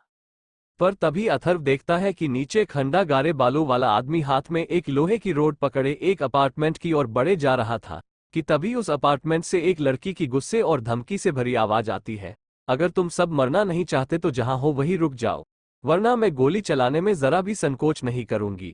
अथर्व अपने विचारों में खोया हुआ था जब उसने एक महिला की आवाज सुनी जो बिल्डिंग से निकल रही थी। उसने सोचा, ओह, बिल्डिंग से निकली महिला की आवाज। तभी हरे बालों वाला आदमी, जिसे राकेश वर्मा के नाम से जाना जाता था, उत्सुकता से बोला, ओह, ऑफिसर मनीषा, क्या आप घर पर हैं? अथर्व ने छुपकर इस बातचीत को सुना और समझने की कोशिश की कि क्या हो रहा है। उसकी निगाहें राकेश वर्मा पर टिकी रहीं, जो व्हाइट टाइगर समूह से फ्यूरियस शार्क ग्रुप में शामिल हो गया था। उसने सोचा, यह आदमी यहीं आसपास क्या कर रहा है, और ये ऑफिसर मनीषा कौन है? राकेश वर्मा ने फिर से आवाज लगाई, ऑफिसर मनीषा, हमें आपसे बात करनी है, क्या आप प्लीज बाहर आ सकते हैं? अचानक अपार्टमेंट की खिड़की से एक महिला का खूबसूरत चेहरा दिखा। ये ऑफिसर मनीषा थी। उसने गुस्से में पूछा, तुम लोग यहाँ क्यों आए हो? राकेश वर्मा ने बेशर्मी से हंसते हुए कहा, हमने सुना है कि आपने एक जंगली हिरण को मार डाला है। हमने लंबे समय से ताज़ा मांस नहीं खाया है। अपनी बात करने के बाद राकेश थोड़ा रुकता है और फिर आगे कहता है, मैं अपने भाइयों मीट का स्वाद चखाने के लिए यहाँ लाया हूँ, तो क्या हमें भी थोड़ी दावत मिल सकती है? राकेश की बात सुन अथर्व फुसफुसाते हुए यशवी से पूछता है, यशवी, उस इमारत के अंदर कौन है? यशवी ने गंभीरता से उत्तर दिया, वो मनीषा अधिकारी है। वो एक पुलिसकर्मी हुआ करती थी। अब उन्होंने इस बिल्डिंग को अपना बेस बना लिया है। अथर्व ने और जानकारी चाहते हुए पूछा, उनके साथ और कौन है? यशवी ने समझाया, उनकी टीम में एक बूढ़ा पुलिसकर्मी है जिसका नाम राजेंद्र पांडे है। वो उनका गुरु है। इसके अलावा उनकी टीम में कुछ बच्चे और महिलाएं हैं, लेकिन उनमें लड़ने की कोई क्षमता नहीं है। अथर्व ने चिंता और समझदारी से सिर हिलाया। इसका मतलब है कि वे कमजोर हैं और उन्हें हमारी मदद की जरूरत हो सकती है। यशवी ने उसकी आंखों में देखते हुए कहा, हाँ, हमें सतर्क रहना होगा और ये देखना होगा कि राकेश वर्मा आगे क्या करता है। हमें सही समय पर कदम उठाना होगा। दोनों ने छिपकर राकेश वर्मा और मनीषा अधिकारी की स्थिति पर ध्यान केंद्रित किया, ये सोचते हुए कि कैसे उनकी मदद की जा सकती है और क्या कदम उठाया जाना चाहिए। उनके चेहरे पर संकल्प और चिंता साफ झलक रही थी, क्योंकि वे समझ चुके थे कि अब उन्हें और भी ज्यादा सतर्क और तैयार रहना होगा। इधर यशवी और अथर्व बातें कर ही रहे थे कि तभी उन्हें सिर्फ ऑफिसर मनीषा की आवाज वापस से आती है, जो कि थोड़ा गुस्से भरा था। तुम लोगों के पास इतने सारे लोग हैं, यदि तुम लोग कुछ चाहते हो तो खुद उसकी तलाश करो। ऑफिसर मनीषा की बात सुन राकेश वर्मा बेफिक्री से हंसते हुए जवाब देता है, मनीषा, हर कोई आपके जैसा भाग्यशाली नहीं है। हम कई बार शिकार करने गए लेकिन खाली हाथ लौट आए, इसलिए हम केवल आ सकते हैं और कुछ ताज़ा मांस मांग सकते हैं। उसने थोड़ा और जोर देते हुए कहा, आप फिक्र ना करें, हम सिर्फ इसका आधा हिस्सा ही लेंगे। मनीषा ने तिरस्कार से उसकी ओर देखा, उसकी आवाज में कठोरता साफ झलक रही थी। मैंने कहा, जो चाहिए खुद ढूंढो, हमारे पास किसी के लिए कुछ भी देने के लिए नहीं है। जैसे ही मनीषा इतना कहती है, अचानक उसके सामने एक मध्यम उम्र का इंसान आकर खड़ा हो जाता है और फिर वो कहता है, मनीषा, हम उन्हें वो क्यों नहीं देते जो उन्होंने मांगा है? इस तरह हमें उनसे लड़ाई भी नहीं करना पड़ेगा। अस मध्यम उम्र के इंसान की बात सुन मनीषा कहती है, नहीं, हम ऐसा नहीं कर सकते। मैं इन लोगों को बहुत अच्छी तरह से जानती हूँ। इनका लालच कभी खत्म नहीं होने वाला। अगर हमने उन्हें वो दिया जो वे चाहते हैं, तो वे और भी अधिक मांगना शुरू कर देंगे। उस मध्यम उम्र के इंसान से इतना कहने के बाद मनीषा खिड़की से बाहर देखते हुए कहती है, मेरे शिकार को लेने के बारे में सोचना भी मत। उस हिरण का शिकार मैंने किया है और अगर तुम इसे छीनना चाहते हो तो कोशिश करके देख सकते हो। मनीषा की बात सुन राकेश वर्मा ने अपनी आवाज में धमकी भरते हुए कहा, मुझे पता है कि तुम्हारे पास 2 बंदूकें हैं, लेकिन अगर हम वास्तव में लड़ते हैं तो मुझे नहीं लगता कि तुम्हारे पास हमें हराने के लिए पर्याप्त गोलियां होंगी। एक बार मेरे साथ आए आदमियों पर नजर भी डाल लो। राकेश जैसे ही अपनी बात पूरी करता है, अचानक से एक गोली चलती है जो कि सीधा राकेश के बगल में खड़े आदमी को जाकर लगती है। गोली चलाने के बाद ऑफिसर मनीषा कहती है, अपनी मुंह का शटर बंद कर और अगर तुझमें हिम्मत है तो आ जा। ऑफिसर मनीषा की इस हरकत को देखते ही राकेश का पारा पूरी तरह से गर्म हो जाता है और फिर वो अपने आदमी से चिल्लाकर कहता है, तुम सब जाओ और उस कुतिया को ले आओ। रकेहा की बात सुनते ही उसके सारे आदमी मनीषा के अपार्टमेंट बिल्डिंग की ओर बढ़ने लगते हैं। जिनके पास बंदूकें हैं वे खिड़की पर निशाना साधते रहो और बाकी लोग बिल्डिंग के अंदर घुसो। राकेश की बात सुनते ही उसके साथ आए सारे आदमी लगातार मनीषा के अपार्टमेंट में फायर करना शुरू कर देते हैं। वही अंदर में मध्यम उम्र वाला आदमी हाथ में बंदूक पकड़े मनीषा से कहता है, मनीषा वो लोग सीढ़ियों से ऊपर आ रहे हैं। एक काम करो, तुम यहाँ की पर इन्हें उलझाए रखी, मैं सीढ़ियों की ओर जाता हूँ। ठीक है, अपना ख्याल रखिएगा। मनीषा की इतनी बात सुनने के बाद मध्यम उम्र का आदमी तुरंत सीढ़ियों की ओर निकल जाता है। जहां इधर अंदर मनीषा और मध्यम उम्र का इंसान खुद को बचाने की रणनीति बना रहे थे, तो वही बाहर राकेश गुस्से से अपने आदमियों से कहता है, मारो साली की, अगर इस बार उसने खुद को दिखाया तो उसके सिर पर गोली मार देना। वहां के पूरे माहौल को देख अथर्व अपने बगल में बैठी यशवी से कहता है, यशवी तैयार हो जाओ। अथर्व की बात सुनते ही यशवी उत्साहित होकर अथर्व की दी हुई एयर राइफल निकालकर उसे लोड करने लगती है। जैसे ही यशवी लोड कर निशाना लगाती है, वैसे ही अथर्व कहता है, जिसके पास बंदूक है सबसे पहले उसे खत्म करो। ओक, इतना कहकर यशवी निशाना साध देती है। यशवी ने धीरे धीरे और सटीक निशाना लगाकर सभी बंदूकधारियों को मारना शुरू कर दिया। हर गोली ने एक दुश्मन को गिरा दिया। हवा में गूंजती गोलियों की आवाज और गिरते दुश्मनों की चीखों ने माहौल को और भी भयावह बना दिया। राकेश वर्मा के आदमियों का ध्यान यशवी की गोलियों पर ही था कि तभी अंदर से मनीषा ने भी 2 बंदूकधारियों को निशाना बना लिया और उन्हें मौत के घाट उतार दिया। मनीषा की गोलियां भी बिल्कुल सटीक निशाने पर लगी। अपने बंदूकधारियों को मारता देख राकेश वर्मा ने अपनी पोजीशन बदली और चीखते हुए कहा, यह क्या हो रहा है, सब संभल कर आगे बढ़ो। लेकिन उसकी आवाज में अब वह आत्मविश्वास नहीं था जो पहले था। उसके आदमी एक एक कर गिर रहे थे और चारों तरफ अफरा तफरी मच गई थी। अथर्व और यशवी ने अपनी रणनीति जारी रखी। अथर्व ने यशवी को निर्देश देते हुए कहा, और अधिक गोलियां लो, हमें इन्हें पूरी तरह से खत्म करना होगा। यशवी ने तेजी से राइफल को फिर से लोड किया और एक के बाद एक निशाने साधती गई। उसकी सटीकता और अथर्व के नेतृत्व ने दुश्मनों को पीछे हटने पर मजबूर कर दिया। थोड़े ही देर में राकेश के सभी आदमी एक दीवार के पीछे दुबक कर बैठ गए थे। तभी एक दीवार के पीछे से राकेश चिल्लाते हुए छत की ओर देखते हुए कहता है, आखिर शार्क ग्रुप के खिलाफ जाने की हिम्मत किस में हुई है। राकेश की बात सुन अथर्व यशवी की हाथ के इशारे से रुकने के लिए कहता है और फिर उसे धीरे से राकेश जिस दीवार के ओर है वहां पर निशाना लगाने के लिए कहता है। तभी राकेश वापस कहता है, बोलो आखिर किसकी इतनी हिम्मत। राकेश इससे कुछ कर पाता कि तभी अभी एक गोली सीधा उसे सिर के पास से गुजरती है। इसकी जात का, राकेश डर से कांपते हुए कहता है। तभी रखे के साथ आए आदमी डर से कांपते हुए रखे से कहता है, अब हम क्या करें? आपने कहा था कि उस ऑफिसर मनीषा की टीम में केवल कुछ ही सदस्य हैं, पर देखो उन्होंने हमारे कई भाई पहले ही मर दिए हैं। अपने आदमियों की बात सुन राकेश बुदबुदाते हुए खुद से कहता है, आखिर मेरी इन्फॉर्मेशन गलत कैसे हो सकती है? नहीं नहीं, ये नहीं हो सकता। पर कुछ देर अपने ही ख्यालों में खोने के बाद राकेश कहता है, ऑफिसर मनीषा, क्या हम शांति से बात कर सकते हैं? क्या आप तुम लोग अभी बात करना चाहते हैं? राकेश वर्मा ने अपने घुटनों पर गिरते हुए थोड़ा नाटकीय अंदाज में कहा, क्या आप अपने मित्र से कह सकते हैं कि वो हमें जाने दे? हम वादा करते हैं कि हम आपके लिए और कोई परेशानी पैदा नहीं करेंगे। हम इसे ऐसे लेंगे जैसे पहले कुछ नहीं हुआ था। मनीषा ने उसकी बात सुनी और खुद को सोच में डाल लिया। ये दोस्त कौन है जो हमारी मदद कर रहा है? मैंने तो किसी को नहीं बुलाया। थोड़ी देर सोचने के बाद मनीषा ने एक कोशिश की और अथर्व और यशवी से बात करने का फैसला किया। उसने जोर से चिल्लाकर कहा, ओ मेरे रहस्यमयी दोस्तों, अगर आप सुन रहे हैं तो कृपया गोली चलाना बंद कर दें और इन्हें जाने दें। अथर्व और यशवी ने मनीषा की इस नाटकीय अपील को सुना और एक दूसरे की ओर हंसते हुए देखा। अथर्व ने हंसते हुए कहा, लगता है मनीषा हमें अपने सुपरहीरो समझ रही है। यशवी ने मुस्कुराते हुए जवाब दिया, शायद हमें उन्हें थोड़ा डराना चाहिए।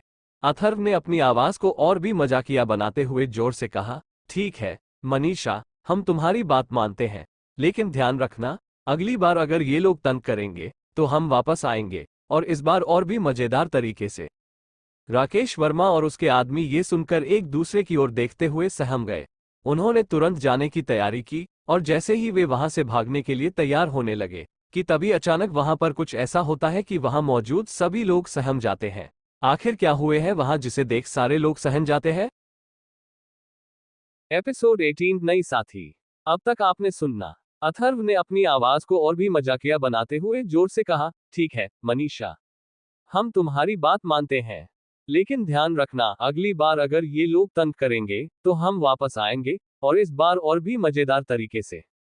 राकेश वर्मा और उसके आदमी ये सुनकर एक दूसरे की ओर देखते हुए सहम गए। उन्होंने तुरंत जाने की तैयारी की, और जैसे ही वे वहां से भागने के लिए तैयार होने लगे कि तभी अचानक वहां पर कुछ ऐसा होता है कि वहां मौजूद सभी लोग सहम जाते हैं। अब आगे राकेश वर्मा और उसके आदमी एक दूसरे की ओर देखते हुए सहम गए। उन्होंने तुरंत जाने की तैयारी की, और जैसे ही वे वहां से भागने के लिए तैयार होने लगे, अचानक एक गोली छत से चली और सीधा राकेश के एक साथी को लग गई। राकेश वर्मा के इस हरकत को देखकर वहां मौजूद सभी लोग दंग रह गए। पर राकेश ने तुरंत ही अपने एक आदमी को अपने आगे कर ढाल बना लिया। राकेश ने अपने आदमी से कहा, तुम्हारी जिम्मेदारी है अपने सीनियर की सुरक्षा करना। अब आगे बढ़ो और हमें बचाओ। आदमी ने घबराते हुए कहा, लेकिन सर, हम खुद खतरे में हैं। राकेश ने गुस्से में कहा, ये कोई बहाना नहीं है, तुम्हें हमारी रक्षा करनी होगी। राकेश अपने आदमी को ढाल की तरह इस्तेमाल करने लगा, और इसके कारण कई गोलियां उसके आदमियों को लग गईं। पर आखिर में राकेश वहां से जिंदा भागने में सफल हो गया। राकेश के भागने के बाद अथर्व यशवी को वही छत पर छोड़कर अपने हाथ ऊपर किए मनीषा के अपार्टमेंट की ओर बढ़ने लगा। मनीषा ने चिल्लाकर कहा, रुको वहीं, और बताओ तुम कौन हो? अथर्व ने जवाब दिया, मेरा नाम अथर्व है, मैंने ही आपकी मदद की है, क्या मैं अंदर आ सकता हूँ? मनीषा ने थोड़ी देर सोचने के बाद कहा, अगर तुम यहाँ पर उन्हीं लोगों की तरह मीट के लिए आए हो तो तुम वापस मुड़ जाओ। पर मनीषा की बात सुन अथर्व मुस्कुराते हुए कहता है, नहीं, मैं यहाँ आपके मीट के लिए नहीं बल्कि एक पार्टनरशिप के लिए आया हूँ। अथर्व की बात सुन मनीषा सोच में पड़ जाती है कि तभी उसका सीनियर राजेश पांडे उससे कहता है, एक बार उसे अंदर तो आने दो, आखिर उसने हमारी मदद की है। अपने सीनियर की बात सुन मनीषा कुछ देर सोचती है, और फिर वो रुद्र से कहती है, ठीक है अंदर आ जाओ, मगर कोई भी उल्टी सीधा हरकत करने के बारे में सोचना भी मत। मनीषा के बात सुन जैसे ही अथर्व मनीषा के अपार्टमेंट में पहुंचा, मनीषा ने फिर से उस पर गन तान दी और कहा, अपने सारे सामान को नीचे रखो और हाथ ऊपर करो।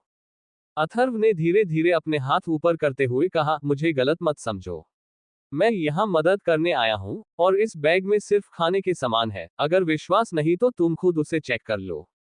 अथर्व की बात सुन यशवी उसका बैग खोलती है, जिसमें कि उसे ढेर सारा पैकेट फूड मिलता है। पर फिर भी मनीषा ने संदेह भरे स्वर में कहा, कैसे यकीन करूं कि तुम हमारे दुश्मन नहीं हो? अथर्व ने समझाते हुए कहा, अगर मैं तुम्हारा दुश्मन होता तो अभी तक हमला कर चुका होता। मैंने राकेश वर्मा और उसके आदमियों को भागने पर मजबूर किया है। मनीषा ने गहरी सांस लेते हुए कहा, ठीक है, लेकिन अगर तुम्हारे इरादे गलत निकले तो याद रखना, ये गन अभी भी तुम्हारी ओर तनी हुई है।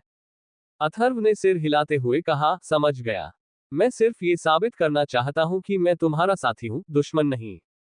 मनीषा ने धीरे धीरे गन को नीचे करते हुए कहा, ठीक है, तुम अंदर आ सकते हो, लेकिन हर कदम सावधानी से रखना। अथर्व ने मनीषा के निर्देशों का पालन करते हुए अंदर कदम रखा। वह समझ गया था कि अभी उसे उनका विश्वास जीतना बाकी था। अथर्व ने देखा कि अपार्टमेंट में कुछ बच्चे और एक बड़ी लड़की, जो डरी हुई थी। उसने उन्हें आश्वासन देने के लिए हल्की मुस्कान दी और कहा, आप फिक्र ना करें, मैं सिर्फ यहाँ पर आपकी मदद के लिए हूँ। उन लोगों से इतना कहने के बाद अथर्व मनीषा से कहता है, मैं अपने सारे खाने आप लोगों को दे सकता हूँ, पर उसके बदले में मैं आप लोगों के साथ काम करना चाहता हूँ। मनीषा ने अपनी गन नीचे करते हुए कहा, ठीक है, हम तुम्हारी बात सुनने के लिए तैयार है। मनीषा की बात सुन अथर्व एक राहत की सांस लेता है, और फिर वो आगे कहता है, ऑफिसर मैडम, क्या आप ये बंदूक नीचे कर सकती है, क्योंकि अगर गलती से चल गई तो उससे इस बच्चे की जान भी जा सकती है, प्लीज। अथर्व की बात सुन मनीषा कहती है, तुम फिक्र मत करो, मैं सिर्फ बदमाशों को ही शूट करती हूँ। इतना कहने के बाद मनीषा अपनी बंदूक को नीचे कर लेती है। तभी मनीषा का सीनियर राजेश पांडे वहां पर आ जाता है और फिर अथर्व को देख उससे कहता है, तो तुम्ही ने हमारी मदद की थी। हमारी मदद के लिए तुम्हारा शुक्रिया। राजेश की बात सुन अथर्व सिर्फ मुस्कुराता है और फिर वहां मौजूद बाकी लोगों को देखने लगता है, जहां पर उसे एक छोटी बच्ची, एक छोटा बच्चा और एक बड़ी लड़की दिखती है, पर तीनों के तीनों अथर्व की अजीब नजरों से देखे जा रहे थे। उस पूरे माहौल को अजीब होता देख मनीषा कहती है, इसके लिए माफ करना, इससे पहले जब मैं उन्हें यहाँ लेकर आई थी, उससे पहले उन्होंने बहुत सारे धोखे खाए हैं, इसीलिए वो लोग हर नए आदमी के सामने सतर्कता बरत रहे हैं। मनीषा की बात सुन अथर्व सोचता है, मुझे लगता है कि वह मुझ पर थोड़ा भरोसा करने लगी है। अथर्व अपने ख्यालों में ही खोया हुआ था कि तभी मनीषा आगे कहती है, तो तुम्हारा मकसद क्या है? मनीषा की बात सुन अथर्व सीरियस होते हुए कहा है, साथ मिलकर काम और शार्क समूह का खात्मा। अथर्व की बात सुन मनीषा शॉक होते हुए कहती है, क्या तुम पागल हो? क्या तुम जानते भी हो कि शार्क ग्रुप में कितने सदस्य हैं? वही अथर्व की बात सुन राजेश पांडे सोचता है, ऐसा लगता है कि यह बच्चा यहाँ की चीजों के बारे में कुछ नहीं जानता। अथर्व मनीषा की बात सुन कहता है, मैं जानता हूं कि आप लोगों की अपनी चिंताएं हैं, लेकिन आप सोच सकते हैं कि मैं पागल हूं, लेकिन इस वक्त कोबरा ग्रुप और टाइगर ग्रुप लड़ रहे हैं। हमें केवल ईगल समूह और शार्क समूह को लड़ने की जरूरत है, और इससे हमें भी लाभ होगा। अथर्व की बात को बीच में ही काटते हुए मनीषा कहती है, यदि वे एक दूसरे से लड़ते हैं, तो उनकी शक्तियों का उपयोग करने के लिए कोई बड़ा समूह नहीं बचेगा। माफ करना, लेकिन मुझे तुम्हारी योजना में कोई दिलचस्पी नहीं है, मुझे इसे अस्वीकार करना होगा। क्योंकि मुझे न केवल इन बच्चों की देखभाल करने की जरूरत है, बल्कि फिलहाल मेरे टीचका पर भी इंजर्ड है। अब हम किसी भी लड़ाई में भाग नहीं ले सकते, हम केवल पर्याप्त भोजन संग्रहित करना चाहते हैं और इस स्थान को छोड़ना चाहते हैं। मनीषा के बात सुन अथर्व ने शांत स्वर में कहा, प्लीज आप कुछ देर इस बारे में सोचो और फिर इसका जवाब दो। मैं जानता हूं कि आप लोग क्या चाहते हैं। अगर आप लोग मेरी मदद करते हैं, तो मैं आपको भरपेट खाना दे सकता हूं। रुद्र की बात मनीषा ने तुरंत कठोरता से जवाब दिया, नहीं, हमें किसी अजनबी पर भरोसा नहीं है। हम तुम्हारी मदद नहीं करेंगे। अथर्व ने अपना बैग खोला और उसमें रखा खाना दिखाया। देखिए, मैं झूठ नहीं बोल रहा हूं। ये सब आपके लिए है। मनीषा ने बैग में झांकते हुए भी अविश्वास भरी नजरों से कहा, मुझे फर्क नहीं पड़ता। हम तुम्हारी मदद नहीं करेंगे। तभी वहां मौजूद एक बच्चा, जो इस पूरे घटनाक्रम को देख रहा था, उत्सुकता से बोला, बड़ी बहन, देखो, बड़ा भाई झूठ नहीं बोल रहा है। जॉम्बीज के दिखाई देने के बाद मैंने इतनी बड़ी मात्रा में भोजन कभी नहीं देखा।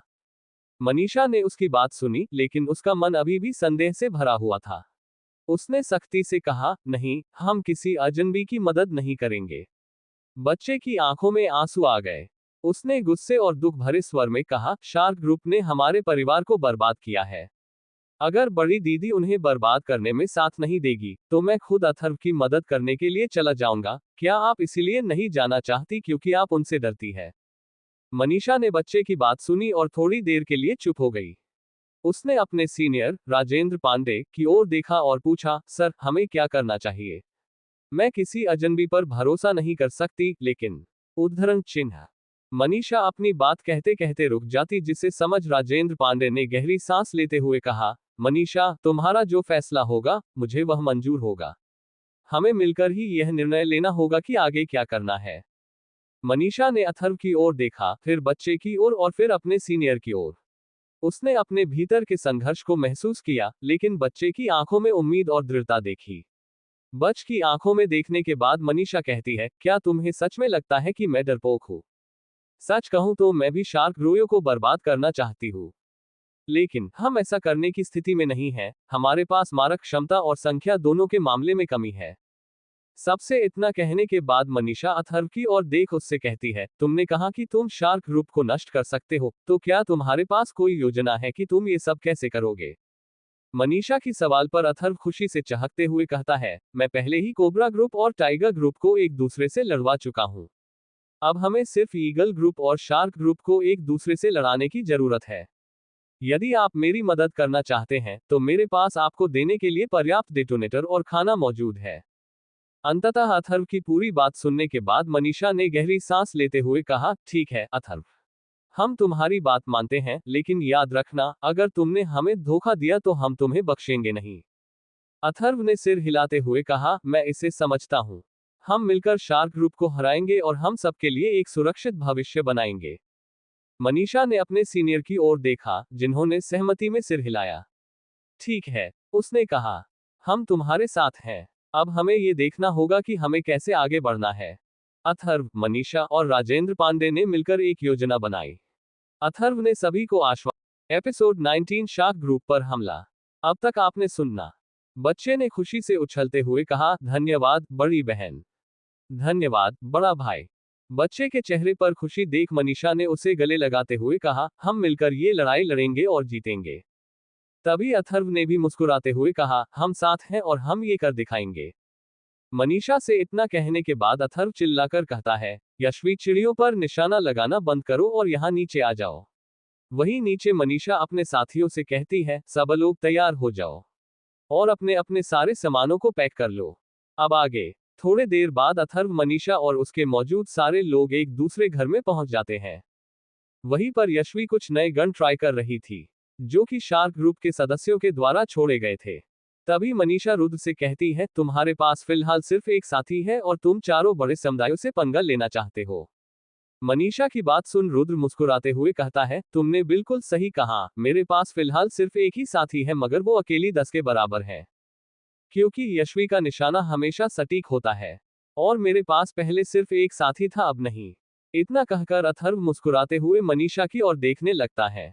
अथर्व की बात की को समझ मनीषा शांत हो जाती है और फिर वो अपने कमरे में चली जाती है। वही बाहर अथर्व अपने सामने खड़ी यशवी को देखना शुरू कर देता है, क्योंकि अलग अलग गन ट्राई कर रही थी। थोड़ी देर बाद मनीषा अपने कमरे से बाहर आती है और सीधा अथर्व के पास जाकर उसकी ओर एक गन बढ़ा देती है। ये किस खुशी में? अथर्व पूछता है, जिस पर मनीषा कहती है, मैंने देखा कि तुम्हारे पास कोई बंदूक नहीं है, इसलिए ये तुम्हें देने चली आई। मनीषा की बात सुन अथर्व के चेहरे पर मुस्कान पसर जाती है, पर फिर अथर्व उस घर में मौजूद छोटे लड़के को बुलाता है जिसने उसकी मदद मनीषा को साथ लाने में की थी। अथर्व उसके पास बैठकर उससे पूछता है, तुम्हारा नाम क्या है? मेरा नाम प्रियांश है, छोटा लड़का मुस्कुराते हुए कहता है। उसका नाम सुन अथर्व मनीषा की दी हुई बंदूक उसकी ओर बढ़ा देता है और फिर उससे कहता है, प्रियांश, मैं चाहता हूं कि इस बंदूक को अपने पास रखो। अथर्व की बात सुन वहां मौजूद सभी लोग हैरान रह जाते हैं। पर तभी अथर्व आगे कहता है, भले ही तुम अभी छोटे हो, लेकिन फिर भी तुम एक बहादुर लड़के हो। इस बंदूक के साथ तुम्हें अपने दोस्तों और अपनी बहनों की सुरक्षा करनी होगी। अथर्व की बातें सुन प्रियांश अपने बड़ी दी मनीषा की ओर देखने लगा है। दी, क्या मैं इस बंदूक को रख लूं? प्रियांश का सवाल सुन थोड़ी देर सोचने के बाद मनीषा कहती है, अगर इसे अथर्व ने तुम्हें दिया है तो तुम्हें उसे रख लेना चाहिए। मनीषा की बात सुन अथर्व और प्रियांश दोनों के चेहरे पर मुस्कान पसर जाती है और फिर प्रियांश अथर्व के हाथ से बंदूक ले लेता है। बंदूक देने के बाद अथर्व कहता है, हम कल शूटिंग का अभ्यास शुरू करेंगे, आज तुम आराम करो। ओह बिग ब्रो, प्रियांश चहकते हुए कहता है और फिर वहां से चला जाता है। वही दूसरी ओर अथर्व के इस हरकत को देख मनीषा सोचती है, उसने अपनी बंदूक किसी को ऐसे ही दे दी। आखिर कौन है ये लड़का? पर अपने ख्यालों पर विराम लगाने के बाद मनीषा आगे कहती है, सभी को जल्दी आराम कर लेना चाहिए, हमें अभी भी कल काम करना है। अगले दिन अथर्व, यशवी और मनीषा तीनों के तीनों शार्क ग्रुप के अड्डे की बढ़ जाते हैं। ऑफिसर मनीषा आसपास के माहौल से परिचित थी, इसीलिए अथर्व और बाकी लोग बहुत जल्दी फ्यूरियस शार्क बेस के बगल वाली इमारत पर पहुंच गए। आज के दिन शार्क समूह बहुत ज्यादा सतर्क था। अथर्व केवल घात लगाकर हमला कर सकता था या उन पर गुप्त हमला कर सकते था। अथर्व और दोनों लड़कियां दूसरे इमारत से शार्क ग्रुप के लोगों को देख रहे थे। उनकी हरकतों को देखने के बाद अथर्व हमला करने के लिए रात तक रुकने का फैसला करता है। रात का वक्त था, चारों ओर सन्नाटा पसरा हुआ था। अथर्व, मनीषा और यशवी शार्क ग्रुप के बेस के बाहर छुपकर बैठे हुए थे। अथर्व ने बेस के बाहर पहरेदारी कर रहे लोगों को ध्यान से देखा और फुसफुसाते हुए कहा, ऐसा लगता है कि उनके पास केवल कुछ ही बंदूकें हैं, बाकी के पास केवल चाकू और बैट्स हैं। अथर्व की बात सुनकर मनीषा ने गंभीरता से कहा, हमारे पास गन है, इसलिए हम उनमें से कुछ को मार सकते हैं। वहीं नीचे शार्क ग्रुप के कैंप में लोग आग का मजा ले रहे थे और कुछ लोग हाथ में बंदूक लिए पहरेदारी कर रहे थे। माहौल में एक खामोशी थी, जो किसी बड़े तूफान से पहले की लग रही थी। अथर्व, मनीषा और यशवी ने धीरे धीरे अपने निशाने साधे और एक के बाद एक शार्क ग्रुप के आदमियों को चुपचाप मारना शुरू किया। हर गोली एक सही निशाने पर लगी, जिससे शार्क ग्रुप के लोग एक एक करके गिरने लगे। एक पहरेदार अचानक गिर पड़ा, उसकी बंदूक जमीन पर गिरते ही आवाज आई। कैंप में हड़कंप मच गया। शार्क ग्रुप के लोग चारों ओर देख रहे थे, लेकिन अंधेरे में कुछ भी स्पष्ट नहीं दिख रहा था। क्या हो रहा है? एक आदमी चिल्लाया। हम पर हमला हो रहा है, दूसरे ने कहा। शार्क ग्रुप के कैंप में अफरा तफरी मच गई। हर कोई अपनी जान बचाने के लिए इधर उधर भागने लगा। कुछ लोग आग बुझाने की कोशिश कर रहे थे ताकि निशाना साधने वाले देख न सके। बंदूकधारी लोग तेजी से अपनी पोजीशन बदलने लगे, लेकिन वे समझ नहीं पा रहे थे कि हमला कहां से हो रहा है। अथर्व ने मनीषा और यशवी को इशारा किया, अब रुक जाओ, हमें और नहीं मारना है, तुरंत पीछे हटो। मनीषा और यशवी ने तुरंत अपने हथियार नीचे किए और पीछे हटने लगी। उन्होंने चुपचाप और सावधानी से अपने कदम वापस खींचे ताकि दुश्मन को उनके स्थान का पता न चल सके। अथर्व, मनीषा और यशवी ने सुरक्षित स्थान पर पहुंचकर एक दूसरे की ओर देखा। हमने उन्हें काफी नुकसान पहुंचा दिया है, अथर्व ने कहा। अब हमें सावधानी से आगे बढ़ना होगा। मनीषा ने सिर हिलाते हुए कहा, ठीक है, हमें अपनी रणनीति पर दोबारा विचार करना होगा। यशवी ने अथर्व की ओर देखा और कहा, तुमने सही कहा था, हमें जल्दबाजी में कोई कदम नहीं उठाना चाहिए।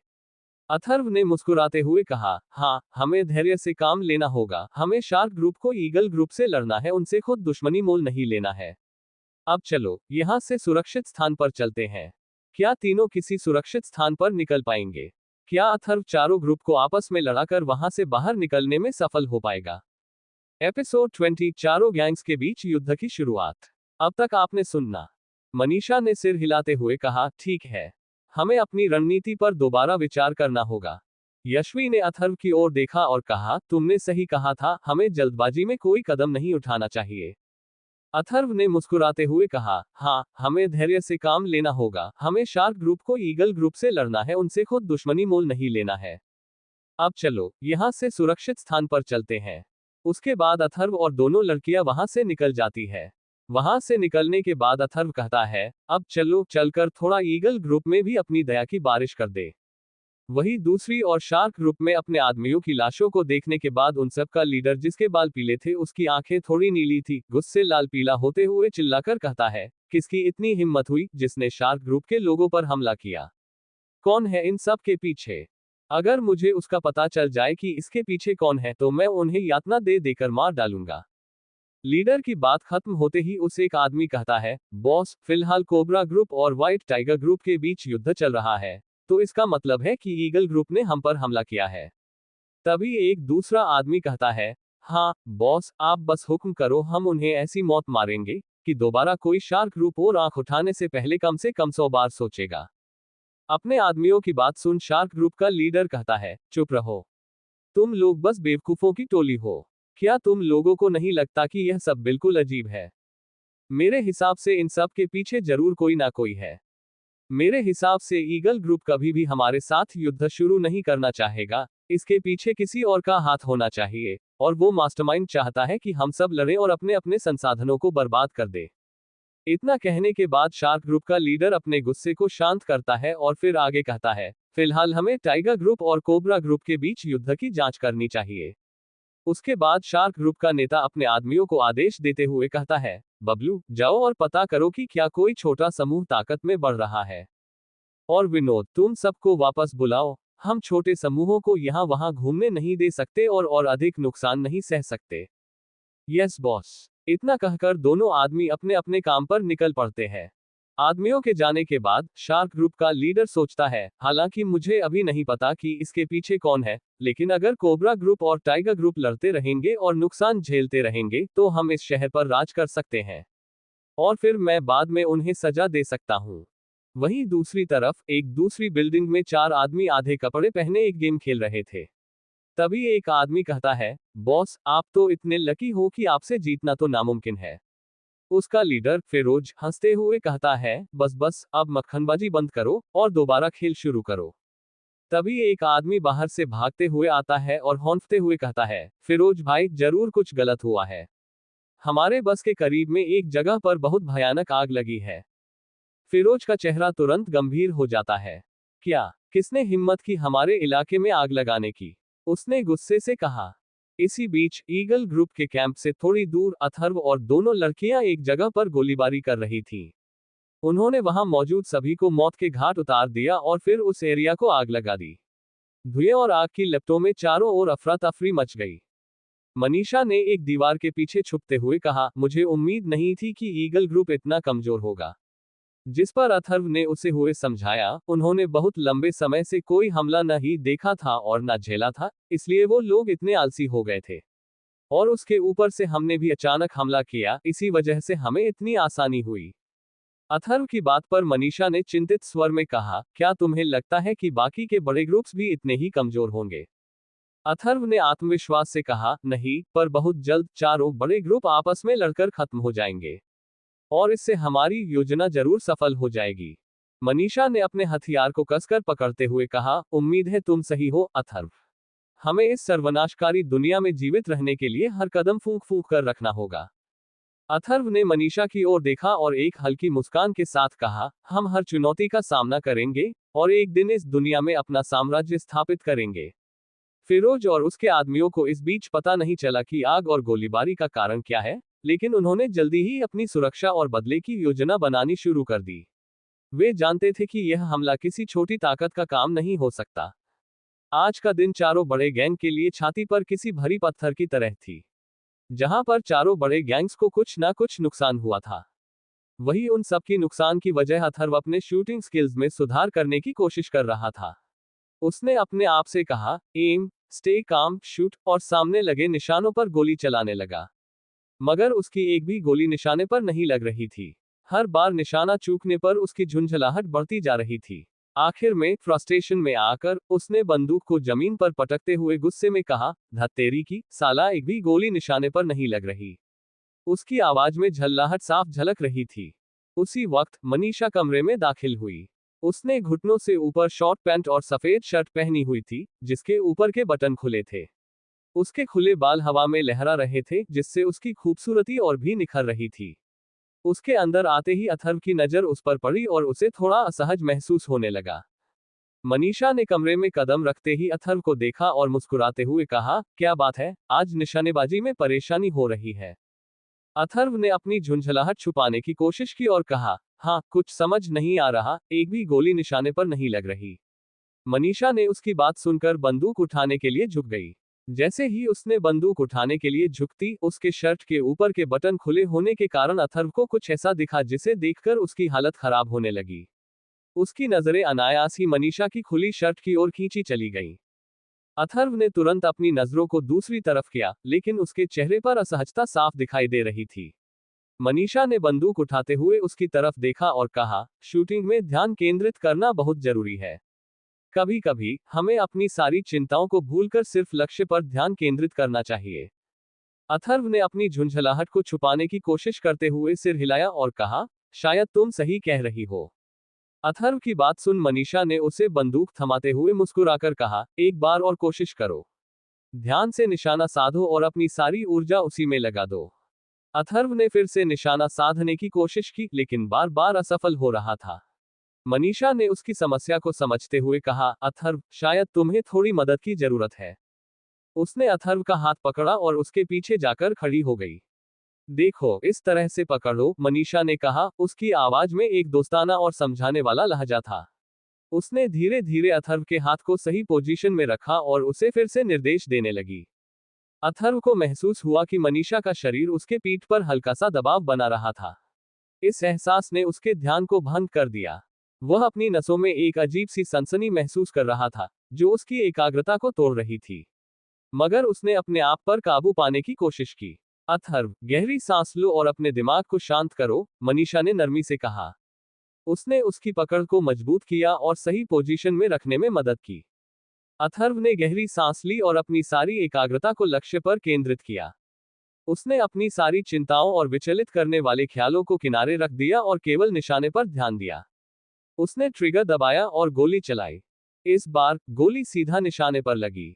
अथर्व ने राहत की सांस ली और मुस्कुराते हुए कहा, आखिरकार निशाना सही लगा।